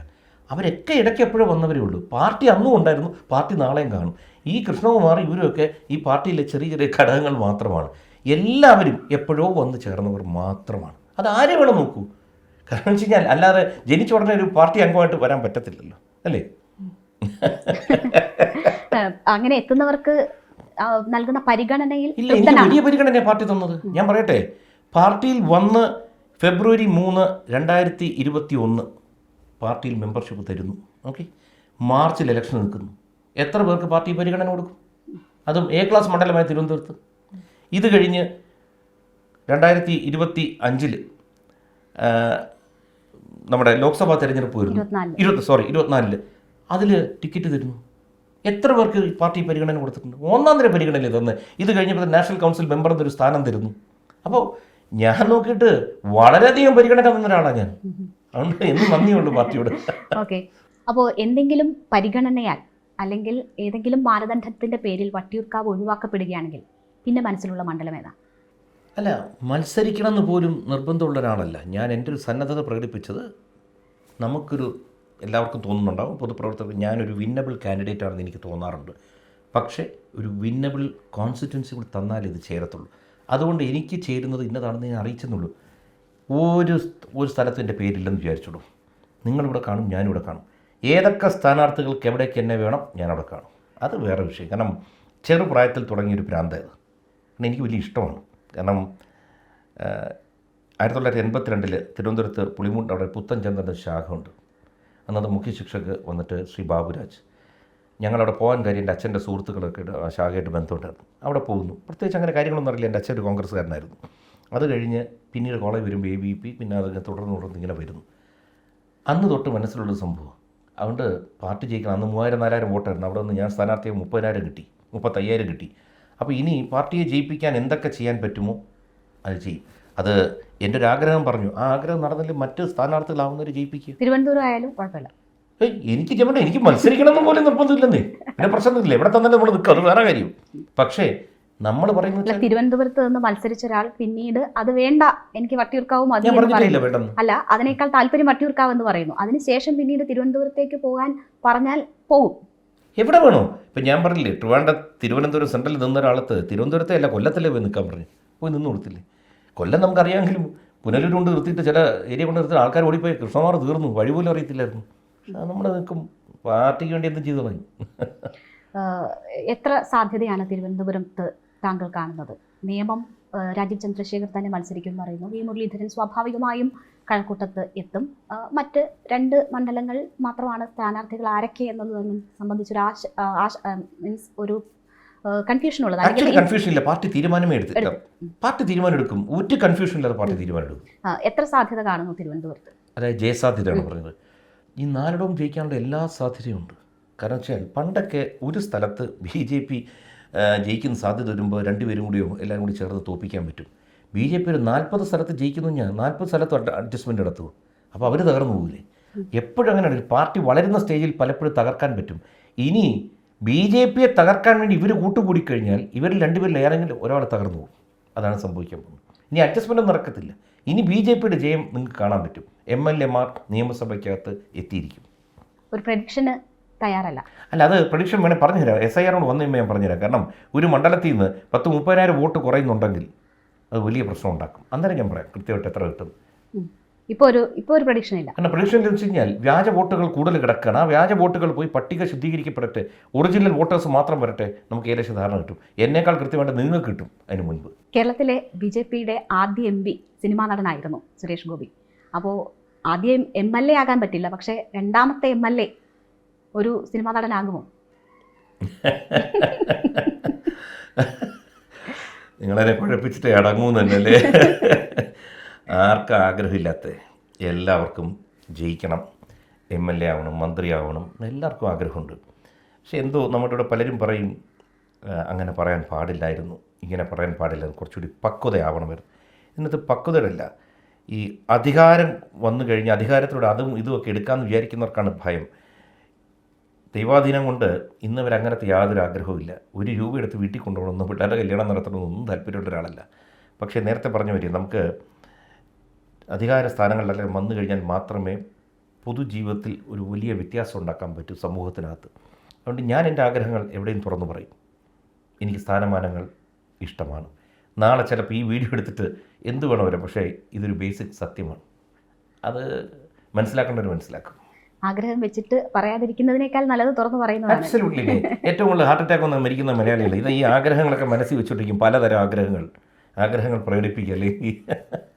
സുരേഷ് ഗോപി ഒരിക്കൽ എൻ്റെ നേതാക്കന്മാർ എന്ന് പറഞ്ഞു. അത് കേന്ദ്രത്തിലിരിക്കുന്ന പ്രധാനമന്ത്രിയെയും അമിത്ഷായെയും ഉദ്ദേശിച്ചാണ് എന്നാണ് മനസ്സിലാക്കിയിട്ടുള്ളത്. കൃഷ്ണകുമാറിൻ്റെ നേതാക്കന്മാരായിരിക്കും. അല്ല, സ്വാഭാവികമായിട്ടും നമുക്ക് നേതാക്കളെന്ന് പറയുമ്പോൾ ശ്രീ സുരേഷ് ഗോപി പോലും എൻ്റെ ഒരു നേതാവാണ്. കാരണം നമ്മളെ നയിക്കുന്നവരാണല്ലോ ഇവരൊക്കെ. അപ്പോൾ ഇതിനകത്ത് ഇപ്പോൾ ഈ വട്ടിയൂർക്കാവ് അല്ലെങ്കിൽ ഞാനിവിടെ നിൽക്കുന്ന സ്ഥലത്ത് നോക്കിയാൽ എനിക്കിവിടുത്തെ എൻ്റെ ബൂത്തിൽ ഇൻചാർജുകളുണ്ട്, ബൂത്ത് പ്രസിഡന്റുമാർ. അവരും നേതാക്കളാണ്. കാരണം അവരാണ് താഴെ, അതായത് ഗ്രാസ് റൂട്ട് എന്ന് പറയുന്നിടം ബലപ്പിക്കുന്നത്. അതിൻ്റെ നമ്മൾ ഏരിയ പ്രസിഡന്റുമാരുണ്ട്. ഞാനിപ്പോൾ ഇവിടെ ഒരു ചടങ്ങിന് പോകണം, ഞാൻ അവരെ വിളിക്കും, ഇന്നൊരു പരിപാടിയുണ്ട് അങ്ങോട്ടൊന്ന്. അപ്പോൾ അവർ പറയും പിന്നെ അത് ഞങ്ങൾ വിളിക്കുമെന്ന് അറിഞ്ഞില്ല. അതിൻ്റെ പുറകിൽ മണ്ഡലം പ്രസിഡൻ്റുണ്ട്, ജില്ലാ പ്രസിഡന്റ്, സ്റ്റേറ്റ് പ്രസിഡന്റ്, ഇവരൊക്കെ നേതാക്കളാണ്. നമ്മൾ ഈ പാർട്ടിയിൽ നിൽക്കുമ്പോൾ നമ്മുടെ മുകളിൽ നിൽക്കുന്നവർ എല്ലാവരും നേതാക്കളാണ്. പ്രായമില്ല, സ്ഥാനമില്ല, ഓരോ ചുമതല കൊടുത്തില്ലേ അവർ നമ്മുടെ നേതാവാണ്. അതുകൊണ്ട് എനിക്ക് എല്ലാവരും നേതാക്കളാണ്. ഞാനൊരു സാധാരണ പ്രവർത്തകനാണ് പാർട്ടിയിൽ. ഈ ആദ്യ നിയമസഭാ തെരഞ്ഞെടുപ്പിന് ശേഷം താങ്കളുടെ വിന്നബിലിറ്റി യൂസ് ചെയ്യുന്ന തരത്തിലുള്ളൊരു പ്രവർത്തനം അവിടെ ഉണ്ടായില്ല എന്നൊരു വിമർശനം ഉന്നയിച്ചിരുന്നു. പാർട്ടി സംവിധാനം താങ്കൾ വിചാരിച്ച രീതിയിൽ അതിനൊപ്പം നിന്നില്ല എന്നൊരു വിമർശനമാണ് ഉന്നയിച്ചത്. അപ്പോൾ അത്തരം പാളിച്ചകൾ ഉണ്ടാകാതിരിക്കാനുള്ള ജാഗ്രത ഇത്തവണ ഉണ്ടാകുമോ? രണ്ട് തരത്തിലാണ്. അത് നമ്മൾ പാർട്ടിയിൽ വരുമ്പോഴത്തേക്ക് അന്നത്തെ പ്രായം, അന്നത്തെ സാഹചര്യം, അല്ലെങ്കിൽ രാഷ്ട്രീയ പരിചയക്കുറവ് കൊണ്ടൊക്കെ നമ്മൾ ചില ഇൻ്റർവ്യൂ വരുമ്പോഴത്തേക്ക് നമ്മൾ ചിലത് പറഞ്ഞു കഴിഞ്ഞ് അതുണ്ടാക്കിയ ഒരു സംഭവം പലരിലും വേദന ഉണ്ടാക്കിയപ്പോൾ ഞാൻ ആലോചിച്ചു അത് പറയാൻ പാടില്ലായിരുന്നു. കാരണം എത്രയോ പേര് നല്ലപോലെ പ്രവർത്തിച്ചു, അതിനെ ഞാൻ പറയാതെ ഞാൻ കുറ്റം പറഞ്ഞു. പിന്നീട് തോന്നി അത് പറയാൻ പാടില്ലെന്ന്. ഞാൻ പലപ്പോഴും പലയിടത്തും പറഞ്ഞു. അപ്പോൾ സാറിൻ്റെ കൃഷ്ണൻ പറയാതെ അന്നേരത്തെ നിങ്ങളത് പറഞ്ഞു പോയാൽ ഒരു വികാരത്തിൻ്റെ പുറത്ത് ഞാൻ അങ്ങനെയാണെങ്കിൽ പോലും, പക്ഷേ അതൊരു പാഠമായിരുന്നു. കാരണം വെച്ച് കഴിഞ്ഞാൽ നമുക്ക് തോന്നും നമ്മൾക്കൊരു തോൽക്കുമ്പോഴത്തേക്ക് നമ്മളെ കാരണം കൊണ്ടാണ് തോറ്റൽ നമ്മൾ അംഗീകരിക്കത്തില്ല. നമ്മളവിടെ അപ്പുറത്തേക്ക് നിലവിലേക്ക് ചൂണ്ടും. അതിൽ നിന്ന് പഠിച്ചതെന്ന് വെച്ചാൽ അങ്ങനെയില്ല. എത്രയോ പേരുടെ പ്രവർത്തനം കൊണ്ടാണ് ഇവിടം വരെ എത്തിയത്. അപ്പോൾ അത് തിരുത്തുകയാണ് അന്നത്തെ പ്രസ്താവന. പിന്നെ സംശയമൊന്നുമില്ല. അപ്പോൾ ആ പരാജയത്തിന് ഉത്തരവാദി ഞാൻ മാത്രമാണ് ഉറപ്പായിട്ടും. കാരണം എന്നറിയോ, അങ്ങനെ ഓരോരുത്തരും വിചാരിച്ച് കഴിഞ്ഞാൽ പ്രശ്നം തീർന്നല്ലോ. കോംപ്രമൈസ് ആണോ? കോംപ്രമൈസ് ചെയ്യുന്നതിൽ തെറ്റില്ല. കാരണം എന്താ, ജീവിതത്തിൽ എപ്പോഴും വിട്ടുവീഴ്ചകൾ നമ്മൾ ചെയ്തു പോകണം. ഫോർഗീവ്നെസ് ധാരാളം വേണം. മാത്രമല്ല ഞാൻ മക്കളോട് എപ്പോഴും പറയും, gratitude is riches and complaint is poverty എന്നൊരു വലിയൊരു പ്രോവർബുണ്ട്. അതായത് ഉപകാര സ്മരണ ധനത്തെ വിളിച്ചു വരുത്തും. നമുക്ക് ഉപകാരം ചെയ്തവരുടെ കാര്യം പറയാതെ ഈ കംപ്ലൈൻറ്റ് ഈസ് പോവർട്ടി എന്ന് വെച്ചാൽ പരാതി പറഞ്ഞാൽ അത് ദാരിദ്ര്യത്തെ വിളിച്ചു വരുത്തും. അതുകൊണ്ട് അന്നത്തോടെ ഞാൻ വിചാരിച്ചു അതൊക്കെ എനിക്ക് തോന്നുന്നതാണ് പോരായ്മയായിട്ട്. കുറേ പേരുടെ നമ്മൾ പോലും അറിയാതെ 3 മണിക്ക് 4 മണിക്ക് എണീറ്റ് പോസ്റ്റർ വലിച്ചു കിട്ടി, മറ്റ് തോരണങ്ങൾ വലിച്ചു കിട്ടി, അസാമാന്യമായ പണം പോലും ഇല്ലാത്ത മേഖലകൾ അവർ വർക്ക് ചെയ്യും. അപ്പോൾ അത്രയും വോട്ട് കിട്ടിയതിൻ്റെ പിന്നിൽ അവരുടെ ശ്രമമായിരുന്നു. സംസ്ഥാന നേതൃത്വവുമായി അപ്പോൾ വളരെ അടുപ്പത്തിലാണോ? നല്ല ബന്ധത്തിലാണ് എല്ലാവരുമായിട്ട്, എല്ലാ നേതാക്കളുമായിട്ട്. രാജീവ് ചന്ദ്രശേഖർ അധ്യക്ഷ സ്ഥാനത്തേക്ക് വരുന്നത് ഒരു പുതിയ പരീക്ഷണം എന്ന നിലയിൽ കൂടിയായിരുന്നു ഇല്ലേ? ഇതുവരെ കണ്ടുവന്ന അധ്യക്ഷന്മാരിൽ നിന്ന് വ്യത്യസ്തനാണ് അദ്ദേഹം. അദ്ദേഹത്തിൻ്റെ പ്രതിച്ഛായ, കാഴ്ചപ്പാടുകൾ ഒക്കെ വ്യത്യസ്തമാണ്. അദ്ദേഹത്തിൻ്റെ നേതൃത്വത്തെ എങ്ങനെയാണ് കാണുന്നത്? എല്ലാ അധ്യക്ഷന്മാരും ഇതുവരെ മാരാർജിയുടെ കാലം തൊട്ട് ഇന്നിപ്പോൾ ശ്രീ രാജീവ് ചന്ദ്രശേഖർ വെച്ചെടുത്ത് നോക്കിക്കഴിഞ്ഞാൽ എല്ലാവരുടെയും കാഴ്ചപ്പാട്, കാരണം ഓരോരുത്തരും വ്യത്യസ്തരാണല്ലോ. അപ്പോൾ ഓരോരുത്തരും വന്ന കാലം തൊട്ട് എല്ലാവരും മെച്ചപ്പെട്ട പ്രവൃത്തി തന്നെ ചെയ്തിരുന്നു. അതുകൊണ്ടാണ് പാർട്ടി ഇവിടം വരെ എത്തിക്കഴിഞ്ഞപ്പോഴത്തേക്ക് ഇത്തവണ ശ്രീ രാജീവ് ചന്ദ്രശേഖർ ഈ പറഞ്ഞ പോലെ മറ്റുള്ളവരിൽ നിന്നും വ്യത്യസ്തം തന്നെയാണ്. കാരണം മറ്റുള്ളവരും വ്യത്യസ്തരായിരുന്നു. അപ്പോൾ വ്യത്യസ്തമായൊരു സംഭവം വരുമ്പോഴത്തേക്ക് വ്യത്യസ്തമായ റിസൾട്ടും പ്രതീക്ഷിക്കും. അത് തന്നെയാണ് നോക്കുന്നത്. ഫോർ എക്സാമ്പിൾ, ഇപ്പോൾ എത്ര പറഞ്ഞാലും ഒരു വ്യത്യാസം ഉണ്ടായി. കഴിഞ്ഞിൽ നിന്നും നമുക്കിപ്പോൾ മേയറിൻ്റെ ഇതിലോട്ട് കിട്ടി. ഇനിയിപ്പോൾ നിയമസഭാ തെരഞ്ഞെടുപ്പ് വരുവാണ്. സ്വാഭാവികമായിട്ടും ഇനി അവിടെയും എന്തെങ്കിലും വ്യത്യസ്തമായ റിസൾട്ട് ഉണ്ടാക്കാൻ പറ്റുമോ? അങ്ങനെ ഒരു തീരുമാനം പാർട്ടി എടുത്തു. കാരണം പാർട്ടി വിത്ത് ഡിഫറൻസ് എന്നാണല്ലോ പറഞ്ഞത്. അപ്പോൾ ഡിഫറൻ്റായൊരു തീരുമാനം എടുത്തു, ആ ഡിഫറൻ്റായ റിസൾട്ട് ഉണ്ടായി. അപ്പോൾ അടുത്ത നിയമസഭാ തെരഞ്ഞെടുപ്പിൽ ഇദ്ദേഹത്തിൻ്റെ നേതൃത്വത്തിൽ നല്ലൊരു മാറ്റം ഉണ്ടാവട്ടെ എന്നാണ് ഞാനും പ്രതീക്ഷിക്കുന്നത്. ഓക്കെ, ഈ ഒരു കേസ് മകളുടെ സ്ഥാപനവുമായി ബന്ധപ്പെട്ട് ഉണ്ടായിരുന്നല്ലോ. അതിന് സംസ്ഥാന സർക്കാരിനെ കുറിച്ച് വളരെ നല്ല സമീപനം അവരുടെ ഭാഗത്തു നിന്നും ഉണ്ടായി എന്ന് പറയുന്നു. എങ്ങനെയാണ് സംസ്ഥാന സർക്കാർ, CPM, മറ്റ് രാഷ്ട്രീയ പാർട്ടികളുമായിട്ടുള്ള കൃഷ്ണകുമാറിൻ്റെ ബന്ധം? ഞാൻ ആദ്യം തിരുത്താം. സംസ്ഥാന സർക്കാരിൻ്റെ ഭാഗത്തു നിന്നല്ല ഞാൻ ഉദ്ദേശിച്ചത്. അന്ന് പ്രശ്നം ഉണ്ടായെന്ന് വെച്ചാൽ മോഷണം എൻ്റെ മകളുടെ സ്ഥാപനത്തിൽ നടക്കുന്നു. നമ്മളവരെ പിടിക്കുന്നു, അവർ കാര്യങ്ങൾ സമ്മതിക്കുന്നു, ഒത്തുതീർപ്പാക്കുന്നു, പൈസ തരാമെന്ന് പറയുന്നു. അതിന് ശേഷം ഉണ്ടായ അവരുടെ ഭാഗത്തൊരു മിസ്റ്റേക്ക് ഉണ്ടായപ്പോൾ ഞങ്ങൾ പോലീസിൽ പോകുന്നു. ആ കേസിന് അവിടെ ഇരിക്കെ അവർ കൊടുത്ത കൗണ്ടർ കേസ് വെച്ച് ഞങ്ങൾക്കെതിരെ FIR ഇട്ടത് തീർത്തും തെറ്റായൊരു നടപടിയായിരുന്നു. ആ തെറ്റായ നടപടിയെ തെറ്റാണെന്ന് ചൂണ്ടിക്കാണിക്കാൻ ഏക മാർഗമുണ്ട് വെച്ചാൽ ഞാൻ നേരെ മുഖ്യമന്ത്രിയുടെ പോയി അദ്ദേഹത്തിൻ്റെ ഓഫീസിൽ നിന്നാണ് എനിക്ക് റിലീഫ് കിട്ടുന്നത്. കാരണം ഒരു അറസ്റ്റിലേക്ക് നീങ്ങുന്ന ഒരു സാഹചര്യം ഉണ്ടായി, അത് ഒഴിവായി കിട്ടി. സ്വാഭാവികമായിട്ടും നമ്മളുടെ സർക്കാർ അല്ലെങ്കിൽ ഞാൻ ഇവിടേക്ക് ഞാൻ BJP-കാരനാണെങ്കിലും ഞാൻ മറ്റാൾ കോൺഗ്രസ്സുകാരനാണെങ്കിലും എൻ്റെ മുഖ്യമന്ത്രി എന്ന് പറയാൻ പറ്റുക. എൻ്റെ ഒരു പ്രശ്നമുണ്ടെങ്കിൽ ആ പ്രശ്നത്തിന് പരിഹാരം തരേണ്ടത് ആഭ്യന്തര കൂടി വകുപ്പ് കൈകാര്യം ചെയ്യുന്ന മുഖ്യമന്ത്രിയുടെ ഓഫീസാണ്. പിന്നെ ആരെങ്കിലും നമുക്ക് നല്ലത് ചെയ്താൽ ശത്രു ആയിക്കോട്ടെ, അത് നല്ലതാണെന്ന് ഞാൻ പറയും, ഇനിയും പറയും. കാരണം വെച്ച് കഴിഞ്ഞാൽ അങ്ങനെ പറഞ്ഞു പോകുമ്പോഴാണ് ഒരു നല്ല അന്തരീക്ഷം. ഇപ്പോൾ ഭരണത്തിലിരിക്കുമ്പോൾ പ്രതിപക്ഷം ശത്രുക്കളല്ല, അതും ഈ സംസ്ഥാനത്തെ ജയിച്ച ആൾക്കാരാണ്. അതേപോലെ നമ്മളെല്ലാ രാഷ്ട്രീയ പാർട്ടിയുടെ നേതാക്കളുമായും നമ്മൾ നല്ല ബന്ധം സൂക്ഷിച്ചു പോകണം. കാരണം പലപ്പോഴും പല പ്രശ്നങ്ങൾക്ക് നമ്മൾ പോകേണ്ടി വരുന്നത് ആ ഭരണകർത്താക്കളുടെ അടുത്തോട്ടാണ്.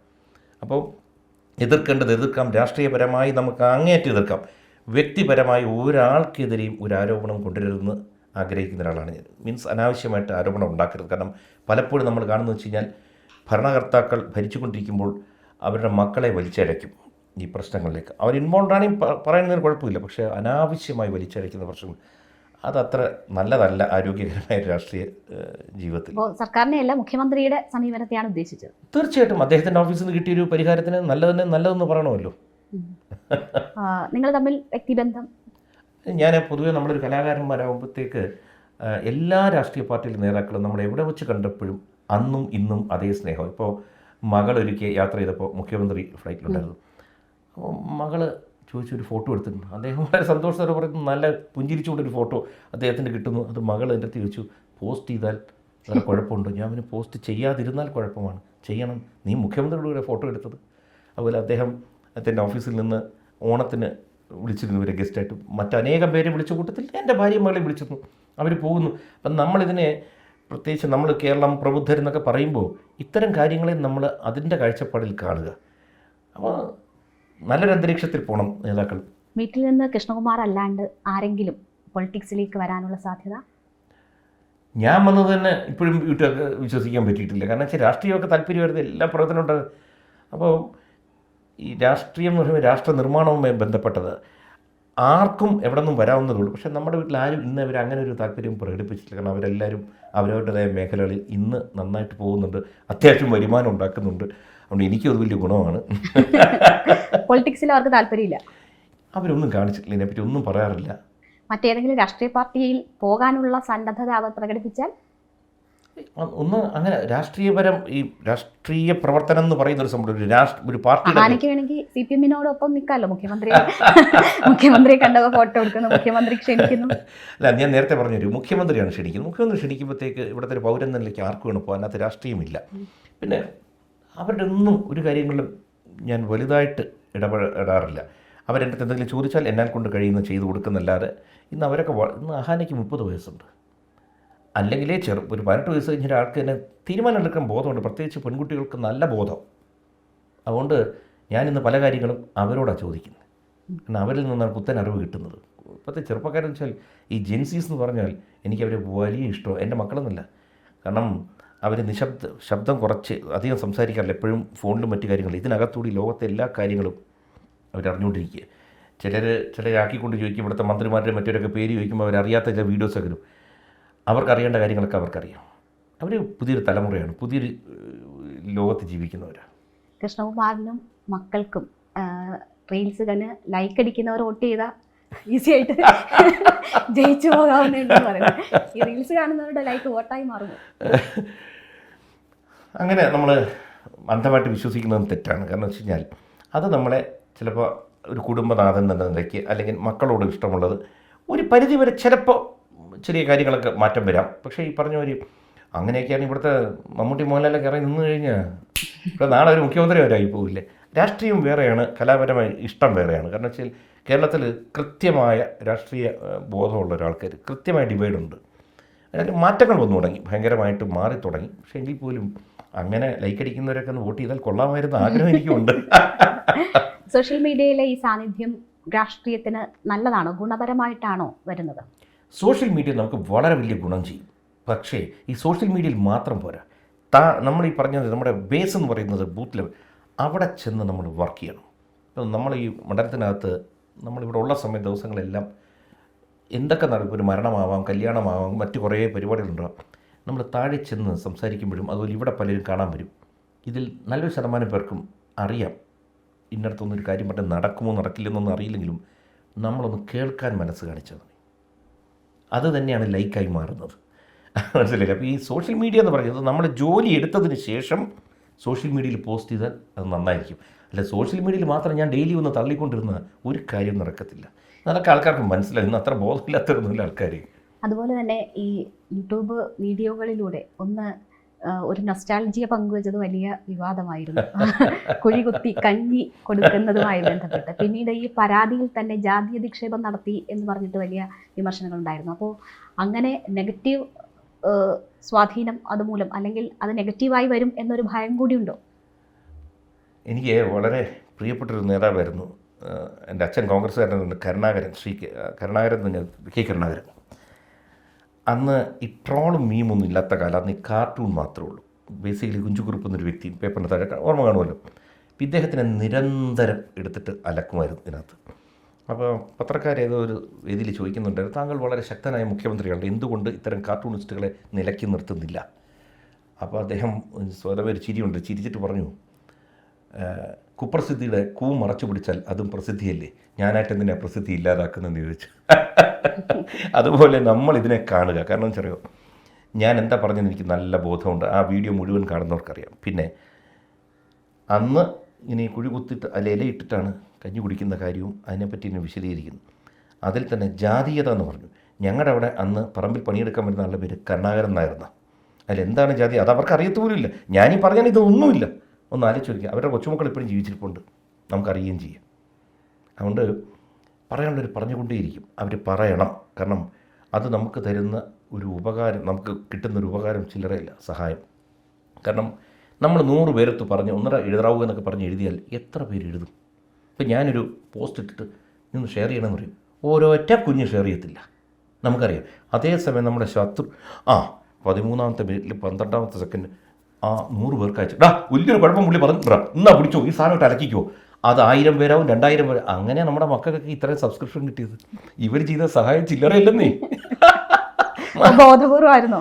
നമ്മൾ ചെയ്തില്ല. പക്ഷെ അവർ അതാ പറഞ്ഞത്, നമ്മുടെ സമയം നന്നാകുമ്പോഴത്തേക്ക് നമ്മുടെ ശത്രുവാണ് നമ്മുടെ ഏറ്റവും വലിയ മിത്രമാവുന്നത്. അതെപ്പോഴും അങ്ങനെയാണ്. അതുകൊണ്ട് ഞാൻ ഈ ചെയ്ത വിമർശനങ്ങൾ റീച്ച് കൂട്ടും. അബ്സല്യൂട്ട്ലി. മാത്രമല്ല വിമർശകർക്ക് അതിനകത്ത് ആ വിമർശനങ്ങളിൽ നിന്ന് ഏതെങ്കിലും തിരുത്തിന് തയ്യാറായിട്ടുണ്ടോ, അല്ലെങ്കിൽ തിരുത്ത് വേണമെന്ന് തോന്നുന്നു, അങ്ങനെ അത് ഉൾക്കൊള്ളാൻ ശ്രമിച്ചിട്ടുണ്ടോ? നമ്മളങ്ങനെ തെറ്റുകൾ ചെയ്തിട്ടില്ല, തെറ്റ് പറഞ്ഞിട്ടില്ലാത്ത സ്ഥിതിക്ക് നമുക്ക് തിരുത്താനില്ല. തിരുത്തേണ്ട അടുത്ത് നമ്മൾ തന്നെ തിരുത്തണം, തിരുത്തിയേ പറ്റൂ. ചിലർ നല്ല ആരോഗ്യപരമായ കാര്യങ്ങൾ പറഞ്ഞൊരു കൃഷ്ണകുമാർ അങ്ങനെ അല്ലായിരുന്നു പറയേണ്ടത്, ഇങ്ങനെ പറയേണ്ടതായിരുന്നു. അത് നമ്മൾ എടുത്തിരിക്കണം. പക്ഷേ ഇത്തരം കാര്യങ്ങൾ അതൊക്കെ പറഞ്ഞിട്ടുണ്ടല്ലോ, ഇതൊരു ഓർഗനൈസ്ഡ് ഒരു ഗ്രൂപ്പ് ഇതിനകത്ത് നമുക്കറിയാം. അതൊക്കെ അവരിത് എഴുതിക്കൊണ്ടേയിരിക്കും. നമ്മുടെ കൊതുകിനെ പോലെ ബാറ്റ് വെച്ച് കുറേയൊക്കെ കൊതുകിനെയൊക്കെ കൊല്ലാം. അത് കഴിയുമ്പോഴും ബുദ്ധി വന്നുകൊണ്ടിരിക്കും, ഇത് എവിടെ നിന്നാന്ന് പോലും അറിയില്ല. അതിനുവേണ്ടി സമയം കളയാതിരിക്കുക. നമുക്ക് കുറേ കാര്യങ്ങൾ ചിന്തിക്കാണ്ട് അത് ചെയ്തുകൊണ്ടിരുന്നാൽ അവരും ഹാപ്പിയാണ്. കാരണം പറയുമോ, അവരിങ്ങനെ കുറച്ച് പോസ്റ്റ് ഇട്ടിട്ട് അതിൽ നിന്ന് അവർക്കും വരുമാനം കിട്ടുക. എത്ര പേർക്ക് രേണുവിക്ക് വീട്ടിൽ കൊണ്ട് പൈസ കൊടുക്കാൻ പറ്റും? ഒന്ന് ആലോചിച്ച് നോക്കി. നമ്മളെ 2 ചീത്ത വിളിച്ചിട്ട് അവർക്ക് പൈസ കിട്ടുന്നു. ആ ചീത്ത വിളി കൊണ്ട് നമുക്കും 10 സബ്സ്ക്രിപ്ഷൻ കിട്ടുന്നുണ്ട്, അവർക്ക് വരുമാനവും കിട്ടുന്നു. ഹാപ്പി അല്ലേ? Win win situation. അവർ ഹാപ്പി, ഞാനും ഹാപ്പി. കോൺഗ്രസ് ബന്ധത്തെക്കുറിച്ച്, കോൺഗ്രസിൻ്റെ അച്ഛൻ്റെ ബന്ധത്തെക്കുറിച്ചൊക്കെ പറഞ്ഞു. BJP കാരനായില്ലായിരുന്നുവെങ്കിൽ കോൺഗ്രസ്സുകാരനാകുമായിരുന്നു. ഇപ്പോൾ ആയി പോയില്ലേ, ഇപ്പം എന്ത് ചെയ്യാൻ പറ്റും? അങ്ങനെയല്ലേ, ഞാനിപ്പോഴും പറഞ്ഞില്ലേ, എല്ലാവരുമായിട്ടും നല്ല ബന്ധത്തിൽ പോകും. ഓരോരുത്തരുടെ പ്രത്യയശാസ്ത്രം ഉള്ളൂ. കാരണം ഈ നേരത്തെ പറഞ്ഞ എല്ലാ രാഷ്ട്ര നിർമ്മാണത്തിന് വേണ്ടി വ്യത്യസ്തമായ വഴികൾ സ്വീകരിക്കുന്നു. അപ്പോൾ കുറേ പേര് കോൺഗ്രസ്സിൽ വിശ്വസിക്കുന്നു, കുറച്ച് പേര് കമ്മ്യൂണിസ്റ്റിലും, കുറച്ച് പേര് BJPയിലും. ഇത് എത്രയായാലും ഇത് രാജ്യം നന്നാവാനായിട്ടാണെങ്കിൽ എല്ലാവരുടെയും പ്രവൃത്തി നല്ലതാണ്. പിന്നെ നമുക്ക് വിയോജിപ്പ് വരും. പലപ്പോഴും നമുക്ക് തെറ്റായ സംഭവങ്ങൾ വരുമ്പോൾ അതിനെ എതിർക്കേണ്ടത് പ്രതിപക്ഷത്തിൻ്റെ ചുമതലയാണ്. നമുക്കിവിടെ MLA ഉണ്ടോ ഇല്ലയോ, പ്രതിപക്ഷത്തിരിക്കുന്ന പാർട്ടിയാണ് BJP. അതുകൊണ്ട് വ്യക്തിപരം ആരോടൊന്നുമില്ല. പക്ഷേ നമുക്ക് യോജിക്കാത്ത, രാജ്യത്തിന് ദോഷമാകുന്ന പ്രവൃത്തികൾ വരുമ്പോൾ നമ്മൾ എതിർക്കുന്നു. വിസ്മയങ്ങളുടെ കാലമാണ്. പലരും അങ്ങോട്ടും ഇങ്ങോട്ടും ഒക്കെ പോകുന്നുണ്ട്. അപ്പോൾ ആയിപ്പോയില്ലേ എന്നൊരു ഫുൾ സ്റ്റോപ്പ് ഇല്ല. സാധ്യതകൾ ഇങ്ങനെ അല്ല, അത് എന്തെന്നറിയോ, അപ്പോഴും നമ്മൾ മനസ്സിലാക്കേണ്ടത്, നമുക്ക് ഇവിടെ പോയവർക്ക് ഓരോരുത്തർ ഇഷ്ടമാണ്, പ്രയോറിറ്റി അവർക്ക് ഏത് പാർട്ടി വേണമെന്ന് വിശ്വസിക്കാം. പക്ഷേ കുറേ കാലം പ്രവർത്തിച്ചിട്ട് ഇവിടെ ഒരു ഇത് കിടപ്പുണ്ട്, കുറേ കാലത്തെ ലെഗസി പോലെ കുറച്ച് സാധനം കിടപ്പുണ്ട്. അപ്പുറത്ത് പോയാൽ ആ ദിവസത്തിൽ നിന്ന് പുറകോട്ട് തിരിഞ്ഞു നോക്കിയാൽ എന്തിരിക്കുന്നു, 0-ൽ നിന്ന് വീണ്ടും തുടങ്ങുകയാണ്. ഇവിടെ നിന്ന് എനിക്ക് വേണേൽ അപ്പുറത്ത് പോകാം, പോയിട്ട് നമ്മൾ ഇപ്പുറത്ത് നോക്കി പൂരത്തെറി പറയുന്നു.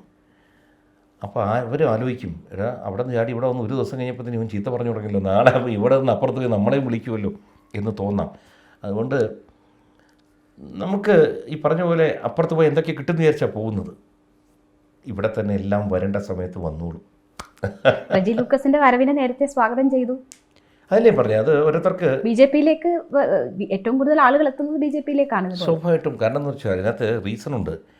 ഈ ഫ്യൂച്ചർ എന്ന് പറഞ്ഞൊരു സംഭവം, future of Kerala is BJP. അതിൽ തർക്കമില്ല. ഇതെങ്ങനെ വരും, എപ്പോൾ വരും ഒന്നും നോക്കരുത്, അത് വരിക തന്നെ ചെയ്യും. കാരണം വെച്ചാൽ എത്രയായാലും നല്ലതിനെ തേടി വരും. എത്ര ആര് വിമർശിച്ചാലും എന്തൊക്കെ പറഞ്ഞാലും അവസാനം മനുഷ്യന്, അതായത് നിങ്ങൾ നോക്കുക, ഇന്ന് തന്നെ ഭാരതത്തിലുടനീളം പലരും കുറ്റമൊക്കെ പറയുമ്പോൾ മറന്നുപോകുന്ന കാര്യം, മറ്റൊരു കാലത്ത് എല്ലായിടത്തും ബോംബ് എക്സ്പ്ലോഷൻ്റെ കാലമായിരുന്നു. കർണാടകത്തിൽ പൊട്ടുന്നു, മഹാരാഷ്ട്രയിൽ പൊട്ടുന്നു, കേരളത്തിൽ കോഴിക്കോട് പൊട്ടുന്നു. എല്ലായിടത്തും നമ്മൾ കാണുമ്പോൾ സുരക്ഷിതത്വം എന്ന് പറയുന്ന സാധനം ഇല്ലാത്ത കാലമുണ്ടായിരുന്നു. അഴിമതിയിൽ മുങ്ങി നിന്ന കാലമുണ്ടായിരുന്നു. മാവോയിസത്തിൻ്റെ പ്രശ്നങ്ങളുണ്ടായിരുന്നു. ഇങ്ങനെ 100,000 പ്രശ്നങ്ങളുണ്ടായിരുന്നു. ഇത് മുഴുവൻ അടങ്ങി. നമ്മൾ ഉണ്ട്, തീർച്ചയായിട്ടും. അതല്ലേ പറയാം, അത് വിഘടനവാദികൾ ഇങ്ങനെ എപ്പോഴും ഉണ്ട്. അതിലോട്ട് ഞാൻ പറഞ്ഞു വന്നുകൊണ്ടിരിക്കുന്നത്. അതുകൊണ്ട് ഇന്ന് നരേന്ദ്രമോദി എന്നൊരു വ്യക്തി, അമിത്ഷാ, യോഗി, ഇങ്ങനെ കുറേ ആൾക്കാർ ഉള്ളതുകൊണ്ട് നമ്മുടെ നാട് സുരക്ഷിതമായിട്ടിരിക്കുകയാണ്. ഇതിനെ തകർക്കാൻ പലരും ശ്രമിച്ചുകൊണ്ടിരിക്കുക. അത് എപ്പോഴും നടന്നുകൊണ്ടിരിക്കണം. ശത്രു രാജ്യങ്ങൾ അപ്പുറത്തിപ്പുറത്ത് ഇങ്ങനെ നോക്കി നിൽക്കുകയാണ്. അതുകൊണ്ട് ഒരു കാര്യം ഉറപ്പിച്ചോളൂ, ഇവരിയ്ക്കുമ്പോൾ ഭാരതം സുരക്ഷിതമായിരിക്കും. ആരാണ് റോൾ മോഡൽ? സ്വാഭാവികമായിട്ട് ഓരോ കാലത്ത് നമുക്ക് പലരും മാറി വരും. ഒരു കാലത്ത് ചിലപ്പോൾ അച്ഛനായിരുന്നിരിക്കാം, ചിലപ്പോൾ ചില കൂട്ടുകാരായിരുന്നിരിക്കാം. ഇന്ന് രാഷ്ട്രീയത്തിൽ വരുമ്പോൾ ഒരു BJP പ്രവർത്തകൻ സ്വാഭാവികമായിട്ടും മുന്നിൽ കാണുന്നത് ശ്രീ നരേന്ദ്രമോദിയാണ്. അദ്ദേഹം ആവാൻ പറ്റില്ല, അദ്ദേഹത്തിന് അടുത്തൊന്നും എത്താൻ പറ്റില്ല. പക്ഷേ കുറേ കാര്യങ്ങൾ അദ്ദേഹം ചെയ്യുന്നതിൽ നിന്ന് നമുക്ക് കടമെടുക്കാം. അതുപോലെ പ്രവർത്തിച്ചാൽ നമുക്ക് നമ്മുടെ നാട്ടിൽ മാറ്റം വരുത്താം. പാർട്ടിക്കും എല്ലാവർക്കും വളർച്ചയുണ്ടാക്കാം. എന്തായാലും അടുത്ത ഒരു നിയമസഭാ തെരഞ്ഞെടുപ്പിലെ പോരിനുള്ള സന്നദ്ധത അറിയിച്ച് കാത്തിരിക്കുകയാണ്. All the best. വളരെ സന്തോഷം, വളരെ സന്തോഷം.